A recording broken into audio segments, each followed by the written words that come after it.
Hi, this is Krishna Iyer with the Iyer think tank in Delray Beach. This podcast is on United States penetration of Brazil. I'm glad you could join us today. So basically, in summary, the United States penetration of Brazil details, the criminal white, murderous, war criminal, genocidal butchers of the American government, the racist, genocidal white American, murderous butchers, and their action in Brazil. Their, naval, instigation, their, Air Force aircraft carrier instigation of a coup, a military coup against the Brazilian people. It was a coup designed to place the capitalists firmly in control of the economy and the oil resources of the country and to, subjugate the Brazilian people, the racist white American, murderous, genocidal, war criminal butchers. That is what they are. Their actions here were, again, indicative of racism. It was indicative of anti-third world hate, colonial fascism, murderous anti-third world and anti-Brazilian hate, and murderous third world fascism of colonial variety. The American programs for economic success and economic progress in the third world is slavery. It is essentially slavery. It is not a system of economic goodness. It is not a system anywhere near the colonial powers of Europe and what they did for their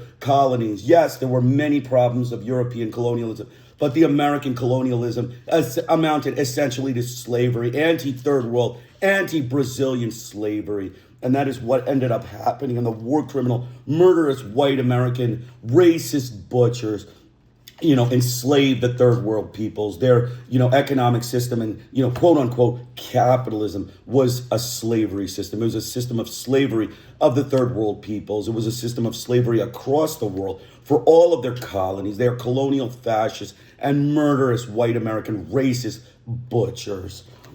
So we're going to get started.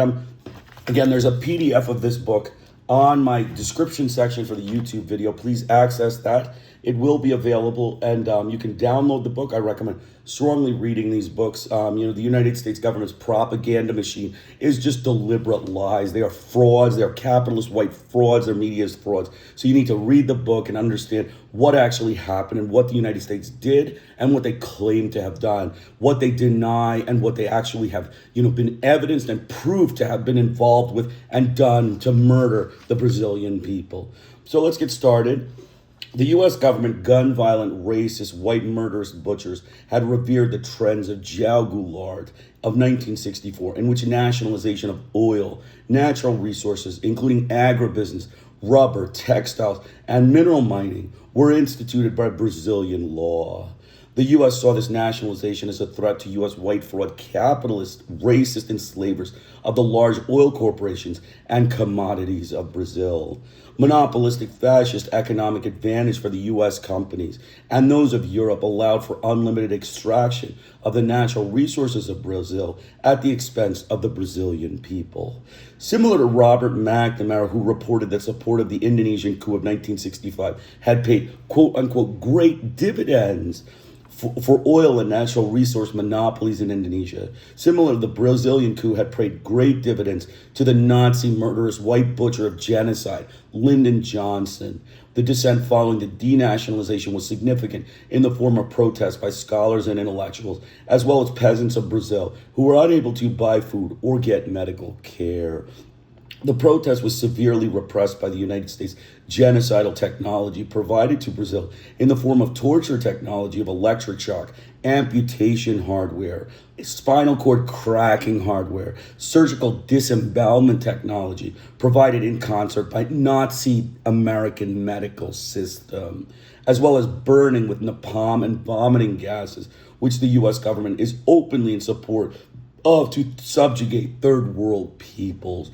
The problem with U.S. penetration of Brazil is that the Brazilian businesses faced regulation which precluded them from being able to make any money in Brazil, as regulations were imposed, omitting these smaller Brazilian businesses from economic gains and transferring all monies acquired through Petrobras, agribusiness, and other natural resource Brazilian companies directly to the American and European white racist capitalist fraud companies. such as Exxon, Shell, and United Fruit, etc. There was another development that Goulart had provided for the Brazilian people, which was the labor movement. This allowed for the people to garner higher wages and more reasonable work conditions. These were placed on a leash by the U.S. gun-violent, genocidal, white, racist butchers in Brazil. The major leaders were imprisoned, tortured, murdered, or were exiled so they could not participate in labor reform. This allowed the U.S. white fraud, murderous capitalists to keep all the money in their wallets, enrich the U.S. genocidal butcher's treasury, and not provide the Brazilian people with the means to survive. There was another aspect of the United States' penetration of Brazil, and it involved major media manipulation. Local media outlets were slowly removed from the Brazilian scene and replaced by capitalist propaganda of a communist conspiracy, and decried nationalism as punishable by jail and murder. Thus, the U.S. government effectively censored the Brazilian press while broadcasting threats to the Brazilian people who were to object to the military murderous genocidal dictatorship with imprisonment, murder, and torture. This is the standard Latin American approach for gun-violent, mafia, colonial, fascist, American government, capitalist adventures in which the people are viewed nicely while they plot secretly to have machine gun violence for quote-unquote law and order. The final aspect of the U.S. penetration of Brazil involved containing rural unrest, which was prominent during the military dictatorship years. Journalists, scholars, farmers, peasants, and labor union leaders were imprisoned. Systematic torture with the most up-to-date American torture techniques of colored people was employed generously, and arrests for party affiliation, political viewpoints, and dissents were commonplace. The U.S. penetration of Brazil, though disguised as, quote, American capitalism, is actually a military machine gun butchers of American, quote unquote, government, which destroyed the Brazilian people and enriched the American treasury and left Brazil in a hopeless state of economic failure. As always noted, American colonial fascist regimes are associated uniformly with economic failure, machine gun capitalism, and genocidal racism. So let's get started.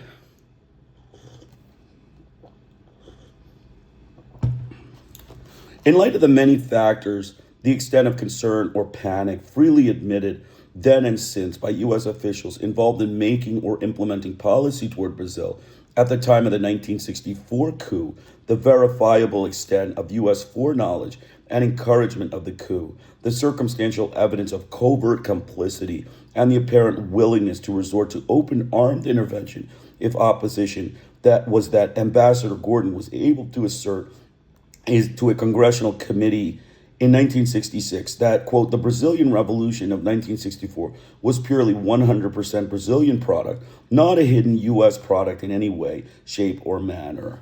And the United States was able to avoid the kind of embarrassment and international condemnation it suffered in the wake of the intervention in the Dominican Republic a year later. The explanation appears to lie in the fact that there was a sufficient number of important individuals and groups in Brazil who were willing or anxious to conspire with the United States to undermine and finally depose the elected and popular government of their own country. This internationalization of external influence is by no means new or unusual. Such misalliances have been commonplace in Latin America as elsewhere since the conquest, but the processes and relationships involved are sadly understudied. The individuals and groups of the dependent countries who tend to be drawn into such misalliances might be designated stringers, linkage groups, and transnational subcultures. Stringers, a concept borrowed from Espartaco and the news business, are individuals who serve as information conduits for and promote the interests of external actors for money or as quid pro quo for the promotion or protection of their interests in their own societies. The, quote, linkage group concept, as employed by Carl Dusch, refers to groups within the domestic polity which have particular ties with the international environment. A subculture, which may be subnational or transnational, has been defined by Abdul Said as any group whose shared, mutually reinforcing sets of expectations have led to stereotyped behavior encompassing some sense of distinctive group identification. Individuals whose group allegiances are unstable, for example, opportunistic politicians, or whose ties to external forces tend to be for short-term purposes, could be seen as stringers, and groups with well-established mindsets or long-term interests that transcend national frontiers. Groups such as military or the managerial or technocratic functionaries of the multinational corporations might be seen as components of transnational subcultures. For the sake of simplicity, however, the term, quote, linkage group will generally be used to incorporate all the above categories. Such groups undergo a process of denationalization, of self-imposed existential or spiritual exile from the national community to the extent that their values and attitudes cease to derive from the common experience of the common people, or even from common experience of a national elite, and are ingested instead from an external reference group. This alienation of values will generally be found to have been preceded by or have evolved in conjunction with an alienation of material or status interests. For example, when the material advancement of a linkage group is unaffected by or actually damaged by measures conducive to the material advancement of the majority of the national community, and when it is enhanced by collaboration with a foreign group, it may be said that the interests of the linkage group have been denationalized. In external influences on the internal behavior of states, Carl Dusch has theorized that there are several means by which external influences exerted through linkage groups may be diminished. These include breaking input links, reducing linkage groups, tying linkage groups to the domestic community, or diminishing their influence upon it, and strengthening the domestic system through measures such as social, political, and economic integration and enhancement of legitimacy. Reversing the model, that is, expanding input links, cultivating and strengthening linkage groups, alienating hypertrophied linkage groups from the national community, and contributing to the disintegration of the domestic system through the generation of fear and economic chaos, for example, sets the mechanics of subversive penetration into motion. Former CIA Deputy Director Richard Bissell has described the penetrative process as consciously employed by his agency. Covert intervention is usually designed to operate on the internal power balance, often with fairly short-term objectives in view. The essence of such intervention in the internal power balance is the identification of allies who can be rendered more effective, more powerful, and perhaps wiser through covert assistance. Typically, these local allies know the source of the assistance, but neither they nor the United States could afford to admit to its existence. Agents for fairly minor and low sensitivity interventions, for instance, some covert propaganda and certain economic activities, can be recruited simply with money. But for the larger and more sensitive interventions, the allies must have their own motivation. In the larger picture of penetration and the development of dependence relationships, the short-term, unequivocally subversive activities of the CIA probably pale to insignificance beside the long-term infusion of U.S. assistance and investment in Latin America, an infusion that has caused the motivations of many well-positioned foreign nationals to coincide or dovetail with those of agents of U.S. government and business. The formal program of U.S. bilateral economic assistance to Brazil was begun in 1942 with a wartime focus on mineral exploration. From 1946 through 1961, economic and military assistance, predominantly in the form of loans, amounted to more than $1.6 billion. More than $400 million was authorized, though not expended, in 1962 and 1963. The total for the period from 1964 through 1970 was about $2 billion, constituting the third largest program of U.S. assistance in the world, following U.S. aid to Vietnam and India. Meanwhile, U.S. private investment in the country had increased from about $1 billion in 1961 to $1.6 billion in 1969, amounting to about 14% of U.S. private investment in Latin America. Annual bilateral trade by the end of the 1960s exceeded $1.4 billion, representing 30% of Brazil imports and 26% of its exports.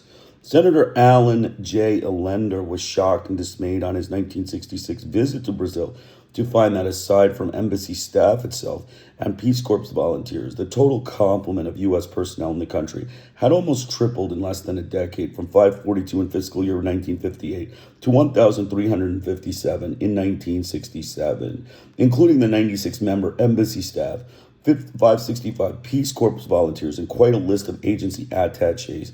Official U.S. representatives amounted to more than 2,500, and the U.S. payroll included about an equal number of local employees.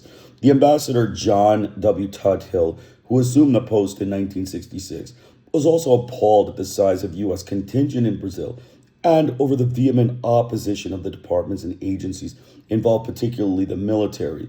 Tuthill initiated Operation Topsy, a gradual weeding out process whereby U.S. representation was cut back to 1,104 by 1969 and 898 by 1971. Nevertheless, after the 1971 Senate hearings on U.S. policies and programs in Brazil, Senator Church observed that without counting the Peace Corps, the U.S. still had twice as many officials in Brazil in proportion to the host country population as the British had in India when they were providing the government for that entire country. Furthermore, while official representation was shrinking by the late 1960s, the local U.S. business community continued to grow. By 1972, the Brazilian American Chamber of Commerce had 1,650 members in Sao Paulo alone. U.S. economic assistance to Brazil from fiscal year 1946 through 1973 amounted to $4.3 billion in loans and $655 million in grants. Bilateral development assistance extended through aid was decreasing in the early 1970s, but overall foreign aid to Brazil was increasing as a consequence of increases in military assistance and in loans from the U.S. Export-Import Bank and international leading institutions. Brazil had become the best customer of the Export-Import Bank and the largest single recipient of loans from IBRD. And as we shall see in subsequent chapters, both U.S. military assistance and U.S. private investment were increasing dramatically. The chapter that follows trace some of the means through which the expansion of input links through the infusion of U.S. dollars and the burgeoning U.S. presence contributed to the proliferation and strengthening of linkage groups, the alienation of those groups from the national community, and their complicity in the dissolution of a pluralistic political system. We shall also see how such groups were used, and in some cases subsequently abused, in the process of institutionalization of the military dictatorship.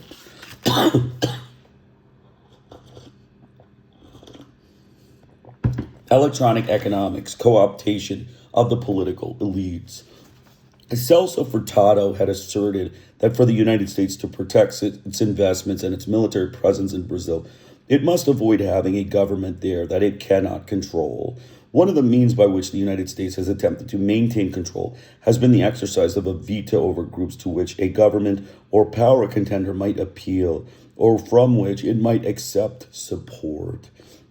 Testifying on 18 February 1963 before the Subcommittee on Inter-American Affairs of the House Committee on Foreign Affairs, Edward M. Martin, then Assistant Secretary of State for Inter-American Affairs, explained, "There certainly have been occasions in which presidential candidates have sought communist support. It is one of the things we are concerned about and rather regularly talk to presidential candidates and their immediate associates to try to assure them they are aware that this camel's nose under the tent cannot always be gotten out easily. It is a matter of concern. We don't like candidates who seek this kind of support."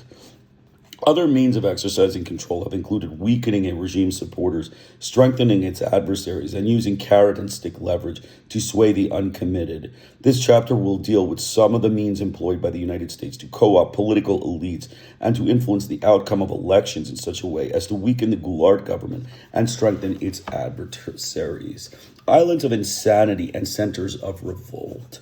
The strategy adopted in mid-1963, in lieu of the traditional government-to-government aid, became known as the Islands of Sanity, quote-unquote, policy. As then Assistant Secretary of State for Inter-American Affairs, Thomas Mann later testified, the policy meant that instead of providing balance of payment support, budgetary support, or any other kind of assistance that benefited the federal government directly, the Agency for International Development gave support to states which were headed for, by good governance, we think, strengthened democracy.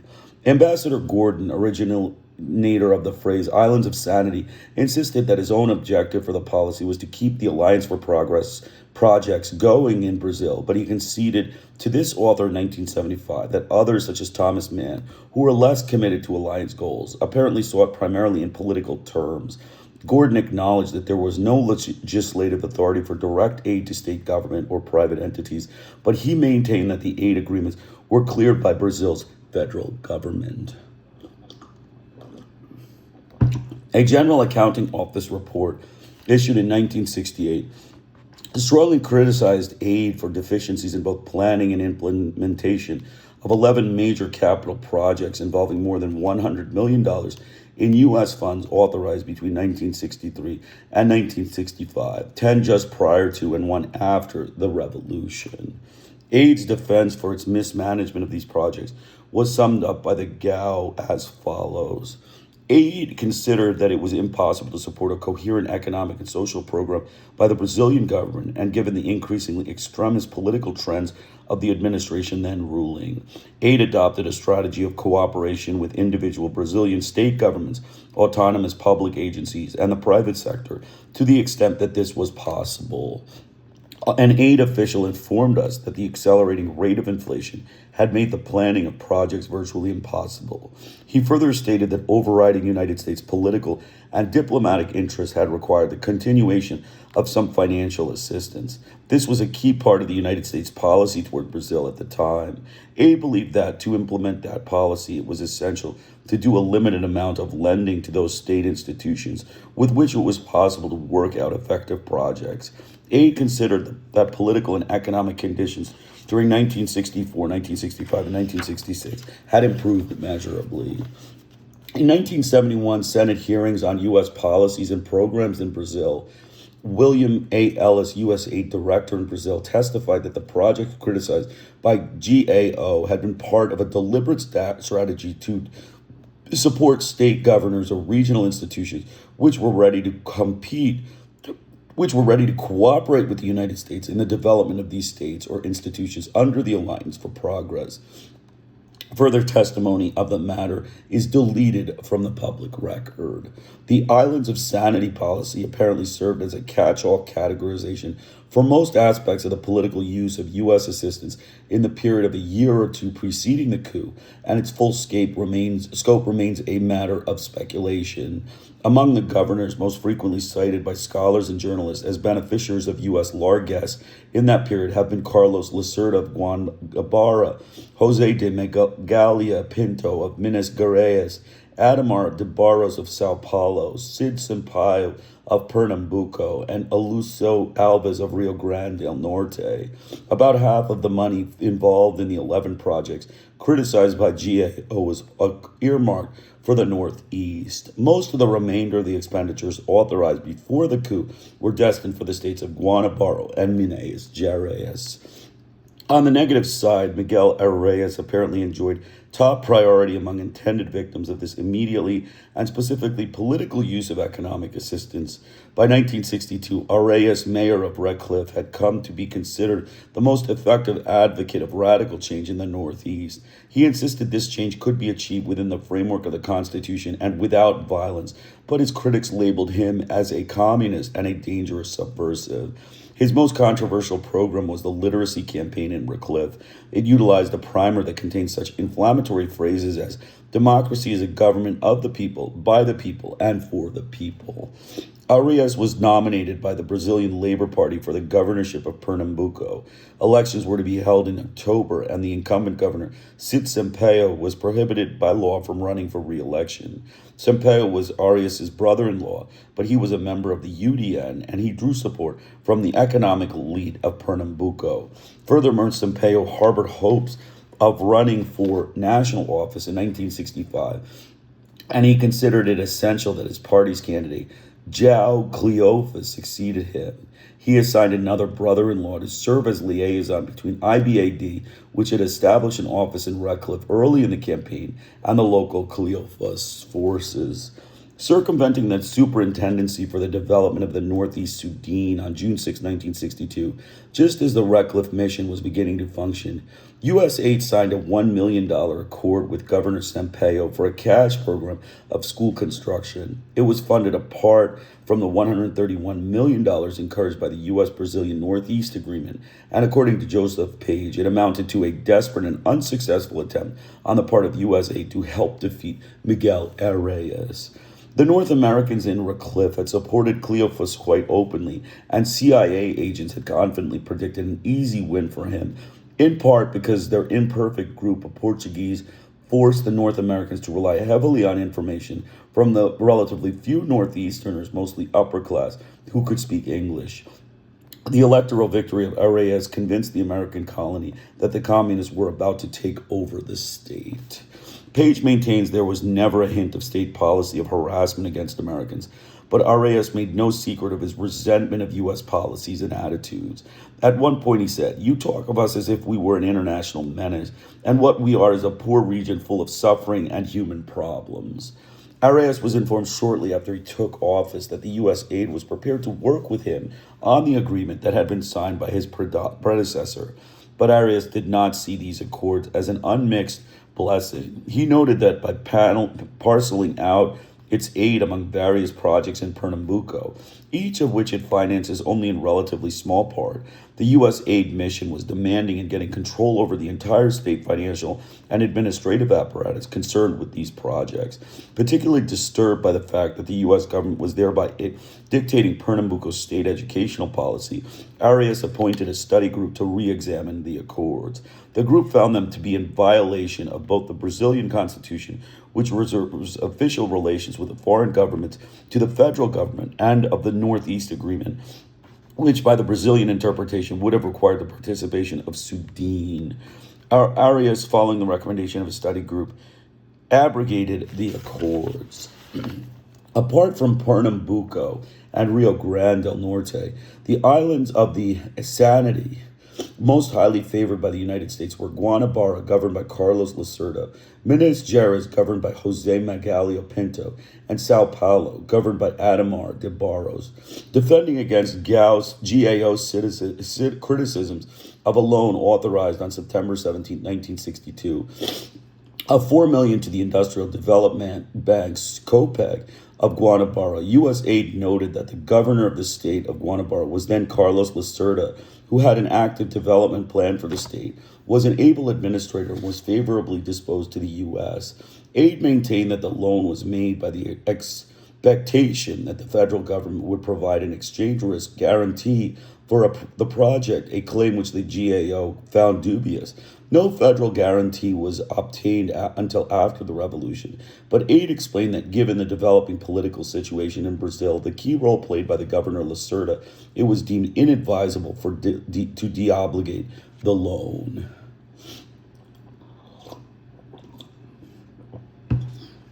Lacerda had been a long and harsh critic of, some would say, conspirators against Goulart and Goulart's political mentor Vargas, and when it suited his purposes, he had been a friend of the United States.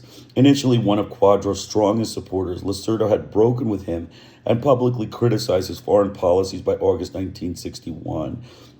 Robinson Rojas maintained that the U.S. ambassador had promised Lacerda the lion's share of Alliance for Progress funds so that he could construct the demonstration projects that would serve as a trampoline to get the presidency of Brazil.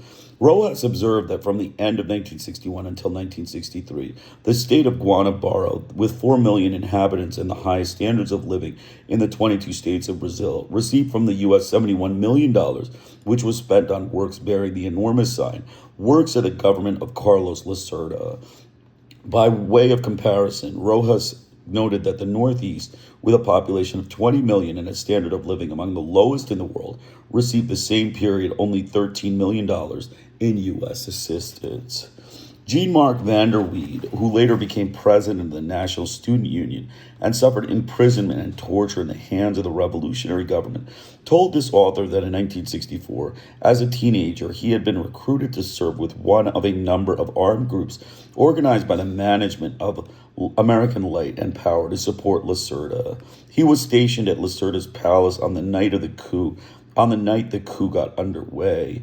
His group had submachine guns, but they were without ammunition until a long black limousine arrived. The back seat had been removed, and its place were containers that looked like caskets full of ammunition. The man who got out and began distributing the ammunition was speaking in English. By 1966, Lacerda reported that Ambassador Gordon had told him that he was grateful that the Brazilian military had overthrown Goulart, and that so that it is not necessary for the U.S. military to do so. The U.S. Embassy, of course, denied that the statement had been made. A former Foreign Affairs and Finance Minister, Santiago Dantas, reportedly informed Goulart before the coup that the United States had promised the Brazilian conspirators that it would support a free government established in Sao Paulo if Goulart managed to hold Rio de Janeiro. Reputable Brazilian journalists also reported having learned from the governor of Sao Paulo and Minas Gerais that prior to the coup, the U.S. had offered them substantial military assistance in case of civil conflict. They reported that they were told that if they declared a state of belligerency against the Goulart government, they could depend on an infusion of helicopters, machine guns, rifles, and other military equipment. Robinson Rojas reported that on March 17, 1964, Ambassador Gordon had suggested to Castelo Branco that the state of Minas Gerais would be a good place to initiate the rebellion, and that President Johnson had pledged immediate recognition to any rebel government that proclaims itself in Brazilian territory and asks for military assistance in the name of democracy to fight against international communism and President Goulart. General Vernon Walters told his author that there had been several groups plotting a coup, more or less separately, though each knew of the other's existence. The major ones were the Sorbonne group, headed by Castelo Branco, Lacerda's group, a group centering around the Ademar de Barros, which included General Oswaldo Cordero de Farias of BEF and ESG prominence, General Nelson de Mello, who had formerly commanded the Second Army in Sao Paulo, and General Olympia Mordo Filho, commander of the Fourth Army but headquartered in Minas Gerais, and a younger group of officers led by General Jose Pinham de Ulloa Sintra, and apparently to some extent by Costa y Silva. Walters reported that Morio Filho had drawn Magalhães Pinto into the plotting. The major obstacle to a successful coup appeared to be General Amari Cruel, commander of the Second Army. Niles Bond said that the CIA was in contact with colonels in the Second Army that were involved in the plotting, and that Cruel's brother was attached to the Lacerda's plotters, but that Cruel seemed inclined to remain loyal to Goulart. John Foster Dulles reported that Ambassador Gordon told him that when an American resident of Sao Paulo asked on March 31st what could be done to support the movement against Goulart, Gordon said that Cruel should be persuaded to join it. On March 31st, in the state of Minas Gerais, Governor Magalhães Pinto and General Morio Filho announced on the radio that the revolution to save Brazil from communism had begun, and a contingent of the Fourth Army began its march towards Rio de Janeiro. Like General Luiz Tavares de Cunha Melo, attempting to defend the government, led a contingent of the First Army against the troops of Morio Filho, but most of his units defected, and Cunha Melo was soon captured. The War Ministry changed hands several times on March 31st, but by the time Cunha Melo was brought in, General Costa y Silva was in charge, and he was accompanied by General Vernon Walters. Meanwhile, in Sao Paulo, U.S. Consul General Niles Bond paid a visit to Governor Ademar de Barros at 5 o'clock on the afternoon of March 31st. Bond told the author that the governor was a personal friend of his and had briefed him some months earlier on the plans for the coup, but he maintained that his appointment that day was in relation to a matter of cultural exchange. Bond said that Barros was in a state of anxiety and that the governor spoke with Magalhães Pinto on the telephone several times while Bond was in the office. The launching of the revolution in Minas Gerais had been premature. The anticipated next step had been for Sao Paulo to join in the rebellion, but General Cruel was still holding out. General Nelson de Mello happened to stop by the governor's office, however, in time to have a chat with Bond, and Bond said that de Mello was less worried than de Barros about the indecision of Cruel. Bond said his guess was that if Cruel had announced that he was remaining loyal to Goulart.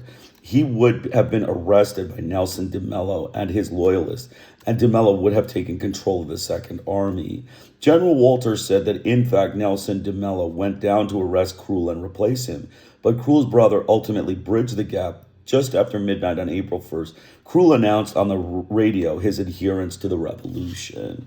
In Pernambuco, Cid Sampaio and his colleagues kept U.S. consular officials informed of the conspirators' plans from the very beginning. The Fourth Army, headquartered in Pernambuco, had early cast its lot with the opponents of Goulart, and as the rebellion spread to the northeast, Governor Arias, hoping to avoid conflicts, had ordered the state policies police to stay in their barracks. A crowd of university students, however, attempting to reach the governor's palace to demonstrate their support for him, faced off with troops in the Fourth Army. The troops fired into the crowd and 2 students were killed. The palace was surrounded by troops, and Arias was informed that he had been removed from office. Arias, refusing to consent to be disposed, was placed under arrest and later imprisoned in a military installation on the island of Fernando de Noronha. The Supreme Court ordered his release in April 1965, but the military in Pernambuco kept arresting him. So in May, he took asylum in the Algerian embassy and flew to Algiers, where he took up permanent residence.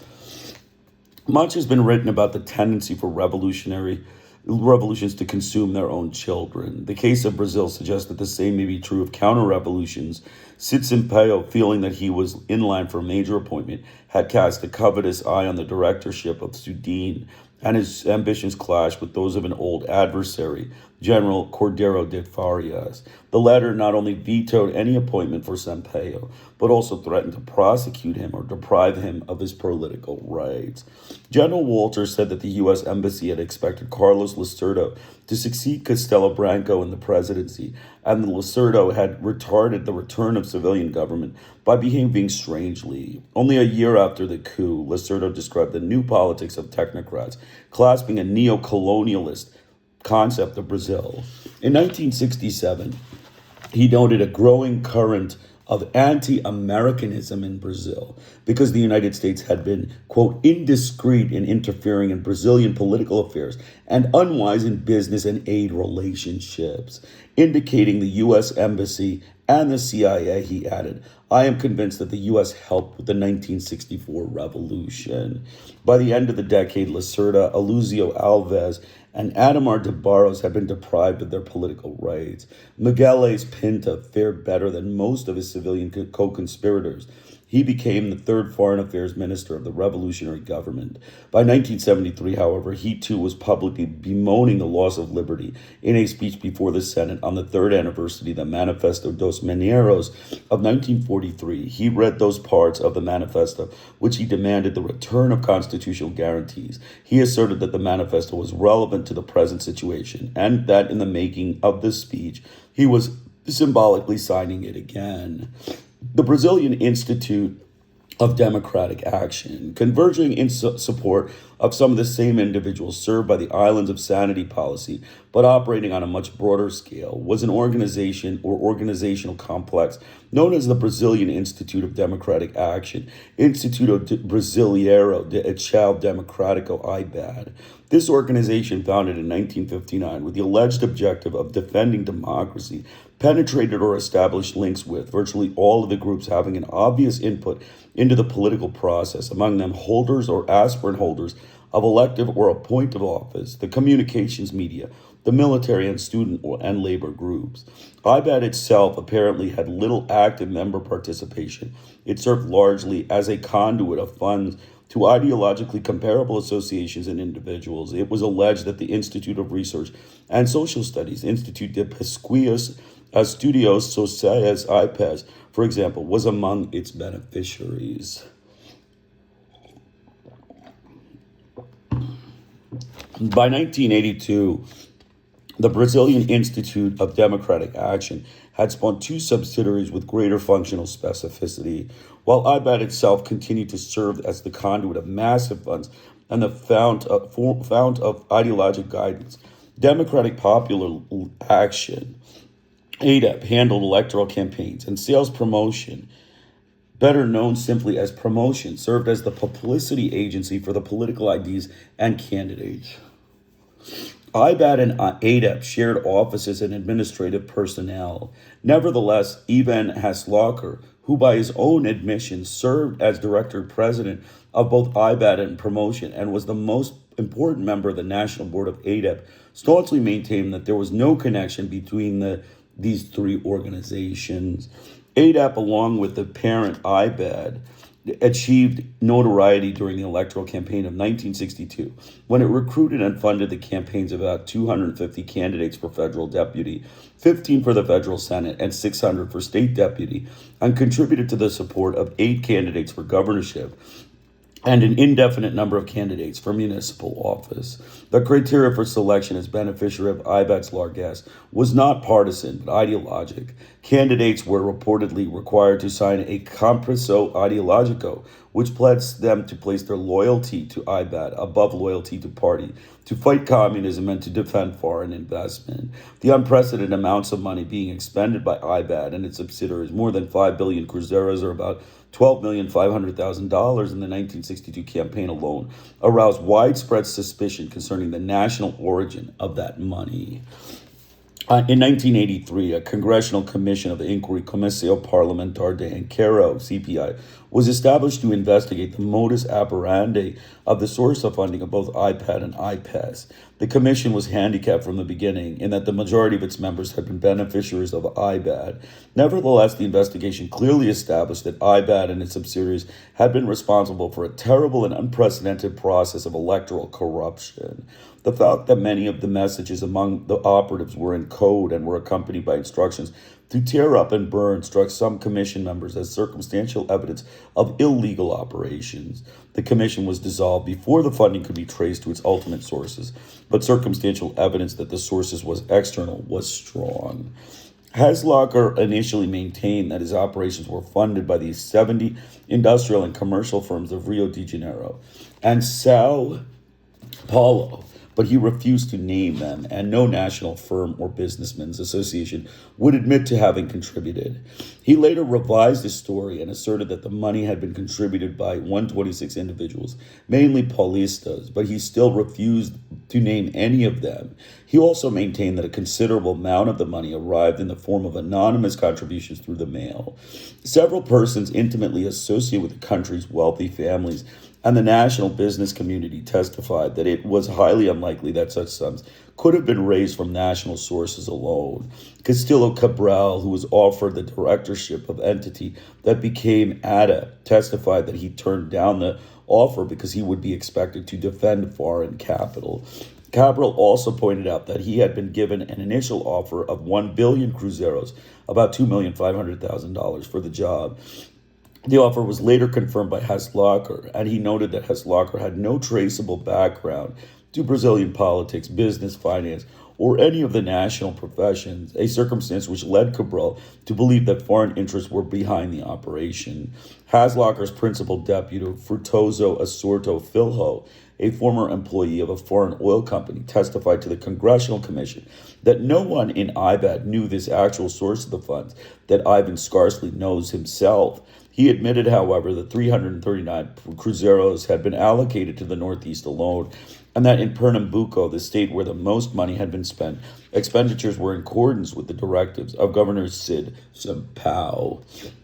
Both the former Secretary General and the former Treasurer of ADEP testified in the 150 days preceding the 1962 elections. ADEP alone spent more than 1 billion cruzeros. All IBAD, ADEP, and promotion money was drawn from the Brazilian branches of 3 foreign banks: the Bank of Boston, the First National City of New York, the First National City Bank of New York, and the Royal Bank of Canada. Only Haslocker himself was authorized to withdraw funds from the 3 banks. The banks refused to respond to congressional subpoenas for information concerning those who deposited funds into the account of IBAD, ADEP, and promotion. The commission was able to determine, however, from records on the movement of those funds, that transactions were never recorded in round figures, as might be expected from the volume of the currency involved. Rather, transactions were recorded in exact figures, down to centavos. This reinforced the hypothesis that Cruzeiro sums so precisely recorded had been exchanged for foreign currency. On the basis of the extant evidence of illegal activities, the president, by decree, closed the offices of IBAD and ADEP in October 1963. Article 145 of the Electoral Code declared anonymous campaign contributions illegal. There was also evidence of outright purchase of votes, forging of documents, etc. The presidential delegitimization of these organizations, however, did not result in their dissolution, claiming that the president's action had demoralized Congress. The majority of IBAD beneficiaries on the Congressional Commission suspended his inquiry in November on the eve of the scheduled testimony of Haslocker. At the initiative of party leaders, the new Congressional Commission was formed shortly thereafter, and it was composed of persons untainted by favors from IBAD. But the time was running out, and the revolution of April 1964 put an end to the investigation. The inquiry had failed to prove conclusively that IPES had been clandestinely funded by IBAD. It was conclusively demonstrated, however, that two labor organizations, the Democratic Trade Union Movement, MSD, of Sao Paulo, and the Democratic Resistance of Free Workers, Redetrol of Rio, had come under the control of IBAD, and that IBAD's agents had infiltrated various other labor groups, including CGT. It was also shown that IBAD, operating through the Democratic Student Movement, MED, had pumped funds into the university elections. Members of the Superior Council of the Producing Classes, CONCLAP, were prominent participants in IBAD's activities, and it was alleged that the headquarters of the National Commercial Confederation were used as the locale for IBAD reunions. A network of retired military officers was hired to influence active duty officers. It was alleged that Ibadeiros had established important cells as the headquarters of the Fourth Army and the ESG, and the attempts of IBAD to turn the 1962 elections at the Club Militar against the supporters of the government caused the Minister of War, General Jair Dantas, to join those who were calling for congressional investigation. The Congressional Commission was dissolved before it could name the presumably foreign sponsors of IBAD, but even before the revelations by Ajib, various theories circulated that some individual investigators claimed to have that information. Philippe Schmitter noted that it was widely believed and vigorously denied that the money came from the Cruzeiro surplus accumulated by USPL 480 wheat sales to Brazil. Robinson Rojas listed Standard Oil of New Jersey, U.S. Steel, Texas Oil, Gulf Oil, Hanna Corporation, Bethlehem Steel, General Motors, and Willis Overland among the depositors of the accounts of IBAD ADEP promotion.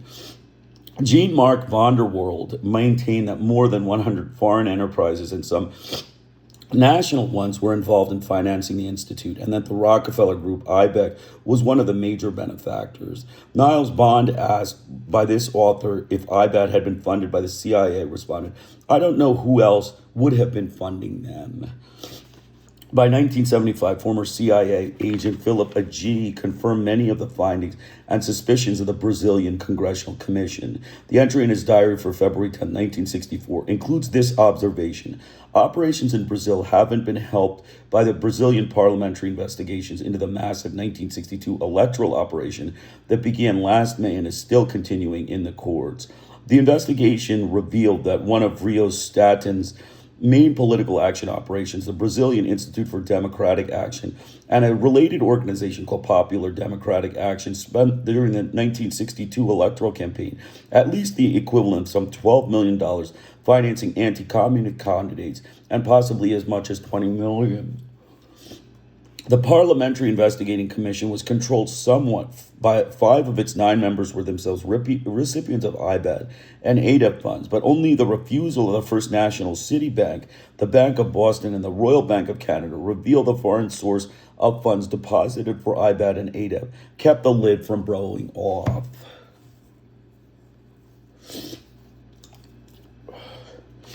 Beneficiaries of IBAD were prominent among the conspirators in the coup of April 1st, and some particularly military beneficiaries were among those who gained power and as a consequence of it.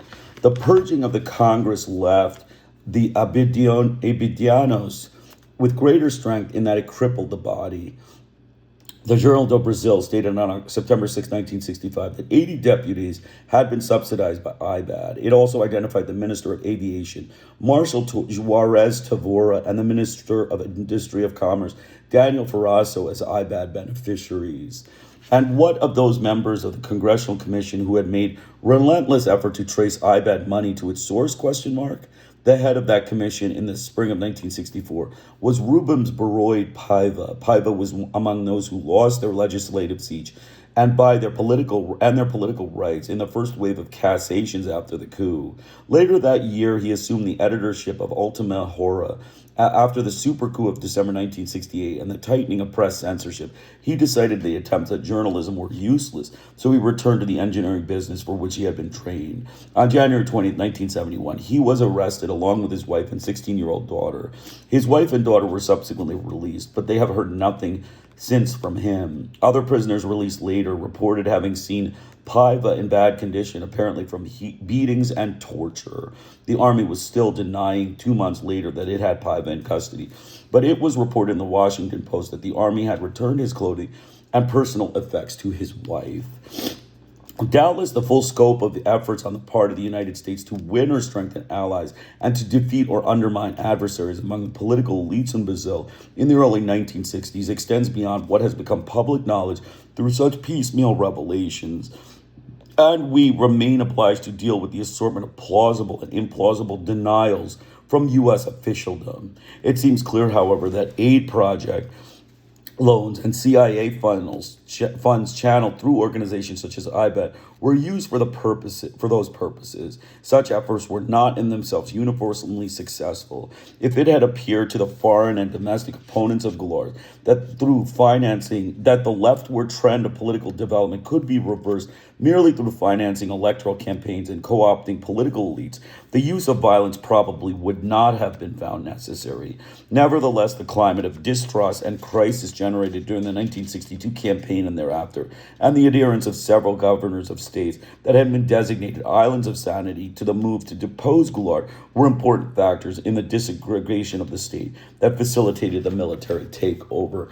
So that's the last part of the chapter. We're up to page 78. I'm going to make just a few comments so you can see. Just basically simple. The U.S. denied they were ready to militarily invade. The butchers of the United States, the racist white butchers of the United States, were ready to invade Brazil and take over. It was clear that, Ambassador Gordon had told him that he was grateful that the Brazilian military had overthrown Goulart so that it was not necessary for the U.S. military to do so. And of course, they deny. They are deceitful liars. The U.S. government are deceitful liars, propagandists, deliberate liars, frauds of white supremacy, white frauds of the U.S. government and its mass media. The U.S. Embassy, of course, denied that the statement had been made. So that's the first aspect. The first aspect is that, the U.S. made denials. They were ready to invade. They had everything ready. The second is they were, openly subverting the election. They were pumping money into candidates that were, completely pro-America. They were, making bribes. They were putting, public bribes, open deceit within the election, just basically open subversion. Who is the United States to be involved in Brazilian elections? They are racist white frauds. They're white frauds and butchers, genocidal racist American white butchers, and they are, murderous butchers, and that's what they did. They did all sorts of butchery in Brazil. They funded a Brazilian military coup and forced, military colonial fascism on the Brazilian people, for which they failed. They failed miserably. The United States government failed in this, Brazilian economic capitalism. American capitalism is, as usual, a failure in South America, universally a failure. So continuing on, denationalizing business elites.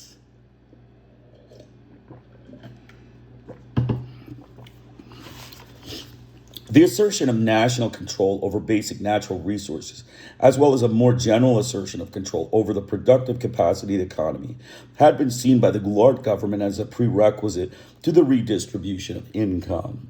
The advocacy of economic nationalization had also been seen as one of the most promising means of mobilizing mass support for the government. U.S. businesses, with the support of the U.S. government, had generally been able to fend off the proposed constraints of nationalist but weak governments. If the mobilization of the masses had not appeared to be a threat or a possibility, it seems likely that the combined pressures of the multinational corporations and those elements in the Brazilian business community whose fortunes were linked to them would have been sufficient to intimidate the Brazilian government into backing down on its nationalistic designs. But regardless of the actual potential of 1964 for the mobilization of the masses, Goulart apparently believed that it was possible, and his enemies, foreign and domestic, feared that he was right. At a military and academic conference on Latin America at West Point in the fall of 1964, David Rockefeller of the Chase Manhattan Bank told a discussion group that it had been decided quite early that Goulart was not acceptable to the U.S. banking community and that he would have to go. The U.S.-based financial institutions and multinational corporations, with their own resources in the backing of the U.S. government, were not without leverage in dealing with or undermining an antagonistic government. But their position was strongly reinforced by the adherence of an important sector of the business and professional community in Brazil. This chapter examines some of the activities of an organization of local businessmen whose values and interests had become identified with those of the U.S.-based corporations. It also traces the actions of fortunes of one of U.S.-based corporations through the change of government and outlines the relative fortunes of domestic and foreign-based firms in the years following the coup. Philip Schmitter partly attributed the underdevelopment of ineffectiveness of associated interests composed of Brazilian industrialists and businessmen to the fact that the U.S.-based multinational corporations failed to work through such groups and generally applied pressure directly on the national decision makers. Diplomatic intervention on behalf of U.S.-based corporations was virtually automatic in the period immediately preceding the coup. Simone Hansen said that Robert Kennedy, as his brother's special envoy in Brazil in 1963, accompanied his advocacy on behalf of international telephone and telegraph with a threat of a cutoff of economic cooperation. This caused the Brazilian regime to surrender abjectly and to give ITT so much money for its broken down properties that had been nationalized that it became a joke on the floor of the Senate among foreign policy analysts and even for the highest executives of the ITT to discuss how much had been milked out of Brazil by the sheer invoking of Kennedy's willingness to intervene directly in the Brazilian political life. And Peter Bell maintained that it was Ambassador Gordon's threat to invoke the Hickenlooper Amendment that inspired Goulart to agree to a settlement of U.S. $8 million. The U.S. government's policy of intervention on behalf of private overseas interests, stratagem, camouflage, and development rhetoric in the early 1960s was reiterated in unmasked form a decade later. President Nixon's Secretary of Treasury John Connally asserted before a congressional committee in April 1972 that the United States should be given greater support for American corporations threatened with expropriations in foreign countries. He advocated that the U.S. government warn other governments, you don't negotiate with American business enterprise, you negotiate with the U.S. government. Nevertheless, neither U.S. businessman nor the U.S. government was relying on diplomacy alone for the protection of economic interests in the early 1960s. In fact, U.S. businessmen, in concert with the U.S. government, were feverishly attempting to influence and mobilize the local business community and other groups active or potentially active in the political process. To say, however, that U.S. businesses were working through the Brazilian business community would be to blur an important distinction within that community. By that time, a large proportion of native entrepreneurial class, especially in the more dynamic, less traditional sectors, had become managers of predominantly foreign firms.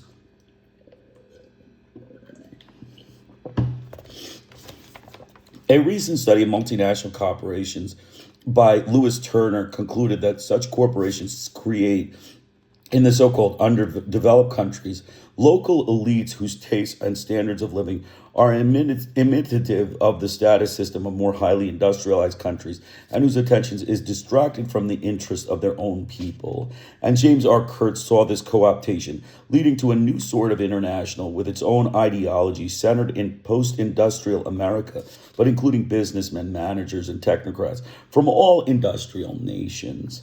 Celso Furtado noted that multinational corporations began to pour into Brazil after World War II, and that Brazilian industrialists and technocrats linked with multinational structure were receiving their training in management and technology from the Superior War College. The outlook they developed was quite different from the liberal or populist orientation of elite groups that had been able to come to power through elections. Like their military counterparts, these businessmen viewed discipline and hierarchy as the essential components of an industrial system. As members of an international bourgeoisie, they were concerned about growth, but not about national independence. Furtado maintains that it was the sector of the business community that allied itself with the military and the U.S. government to topple Goulart. Likewise, John Mark Vanderworld maintained that the coalition that conspired to overthrow Goulart was composed primarily of Brazilians linked to foreign investments, particularly to the U.S.-based multinational corporations. Vanderworld recalled that a meeting took place in his home in 1963 among various representatives of the communications media and the advertising industry, including the head of the second largest advertising company in Rio de Janeiro, McCann Erickson, and a manager of American Light and Power. The purpose of the meeting was to discuss the means of participating in IPES campaign against Goulart and the labor left. Vanderweld's uncle, who was the chief legal counsel for American Light and Power, became involved in the campaign. A close friend of Niles Bond, cultural attaché in the U.S. Embassy at the time, the uncle had long maintained that the only hope for the salvation of the country was U.S. intervention. During the week before the coup, two huge anti-Goulart marches took place in Sao Paulo and Belo Horizontal, the capital of the states in which the insurrection began. As the plan for the coup had been drawn up for some time before the marches took place, it appears that the marches were staged in order to provide legitimization and an auspicious climate for the impending military moves. General Vernon Walters told this author that until the Marine marches took place, there was fear that the movement to overthrow Goulart would not succeed. Carlos Carmelo de Vasconcelos Mota, Cardinal Archbishop of Sao Paulo, prohibited his bishops from participating in the march, as he maintained that it was being organized by the U.S. advertising agency McCann Erickson. According to Levinson and Dionis, U.S. businessmen residing in Brazil who were in close contact with the CIA representatives there helped to organize and finance these demonstrations. The principal overt sponsors of demonstrations, the Women's Campaign for Democracy, CAMD in Rio, and the Women's Civic Union in Sao Paulo were among these groups receiving financial support and political guidance from the Institute of Research and Social Studies. Philip G. accounted for at least a part of the covert sponsorship in his CIA diary. He recorded that Rio Station and its larger bases were financing the mass urban demonstrations against the Goulart government, providing the old themes of God, country, family, and liberty to be as effective as ever. The Institute of Research and Social Studies. The Institute of Research and Social Studies, IPES, was formally established in 1961, largely through efforts of Paulo Eliseo Filho and Gilbert Huber Ayers, president of the Sao Paulo pharmaceutical firm, had been strongly influenced in the early 1950s by the Foundation for Economic Education in Irvington-on-Hudson, New York, which had been proselytized for limited government and free enterprise. Huber, a young businessman from Rio de Janeiro, published Brazil's telephone directory Yellow Pages, the Listas Telefônicas Brasileiras. His economic empire was linked to the American Light and Power, Toronto-based, but 80% U.S.-owned. The Guanabara Group was affiliated with the Committee for Economic Development, a private research organization headquartered in the United States. At the time of the congressional investigation of 1963, IPES claimed 500 members. The businessmen who founded IPES were alarmed by what they saw as the leftward drift of the government, by the mounting verbal attacks on the United States and on capitalism in general, and by strident demands for the nationalization of industry. Ayers, who according to sympathetic account of Fortune magazine, tended to apply the term communism to a broad spectrum of political thought, contended that even under the presidency of Kubitschek, communists began showing up in student groups, labor unions, and even professional and managerial associations and chambers of commerce. Another sympathetic account of the activities of IPES and groups affiliated or aligned with it described the mission of members of these organizations as to shake their tolerant, warm-hearted fellow citizens whose easygoing political attitudes were too often summed up in the phrase, "Yes, he's a communist, but a nice fellow." The sources and extent of the funding for IPES remain something of a mystery. Unlike IBAD, IPES had the open adherence of a number of Brazil's wealthiest businessmen and corporations. The effective national base of many of the corporations involved, however, was open to question. Rojas maintained that of the 398 firms in Rio and Sao Paulo listed by IPES as contributors, 297 were actually North American firms with Brazilian names. Norman Bloom found that no manifestly American companies were officially members of the Guanabara branch of IPES, although a leader of that group, Glycon de Paiva, had informed him that American participation had been solicited. But a number of observers remained convinced that unofficial contributions of American companies to IPES had been substantial. One source not for attribution claimed that American Light and Power was among the contributors and that Deltec had made contributions from its $7 million kitty in the Bahamas. Niles Bond confirmed to this author that many of the IPES businessmen were associated with U.S. firms. He said that he was sure that U.S. funds were going into the IPES operation, although he maintained that they were not being channeled through his office. He suggested, for example, that Alberto Byington, a Harvard graduate employed by a U.S. aluminum company in Brazil, was probably receiving funds and passing them on to IPES. Bloom notes that IPES had led a double life financially. The largest item listed in the budget for 1963, amounting to 965, 465, 80 cruzeros, was subsidization of other groups, but the total expenditures of the 219, 166, 236, 50 cruzeros in the formal budget reported to the public failed to account for considerable expenditure for publications. Initially, the efforts of IPES were limited to various forms of proselytizing. The organization, with some acknowledged assistance from U.S. public and private sources, published booklets and pamphlets and distributed hundreds of articles to newspapers. And in 1963 alone, it distributed 182,144 books throughout Brazil. It also underwrote lectures, financed students' trips to the United States, sponsored leadership training programs for some 2,600 businessmen, students, and workers, and subsidized organizations of women, students, and workers. To reach a wider public, it showed a series of films all over the country, and that the Sao Paulo group made extensive use of the electronic media. By late 1982, however, many IPES members had grown important with what they considered a defensive role. A Sao Paulo industrialist cited by Seichmann organized vigilante cells to counter left-wing hecklers at anti-communist meetings with intellectual methods like a kick in the head. The vigilante groups later armed themselves with light weapons, establishing a clandestine hand grenade factory, and drew up contingency plans for the civil war they considered inevitable. Meanwhile, IPES, like IBAD, had hired a network of retired military officers to exert influence on the active duty. Important links between IPES and the military had existed from the beginning. Many of the key civilians at IPES had attended the Superior War College before IPES was founded, and that some of the founding staff members of the IPES, ESG, such as the General Colbert Icota de Silva, later joined IPES. IPES members had made a point of inviting military officers to visit their factories and had used such occasions to express their fears. From 1962 to 1964, IPES, by its own estimate, spent between $200,000 and $300,000 on an intelligence gathering and distribution network composed of retired military officers.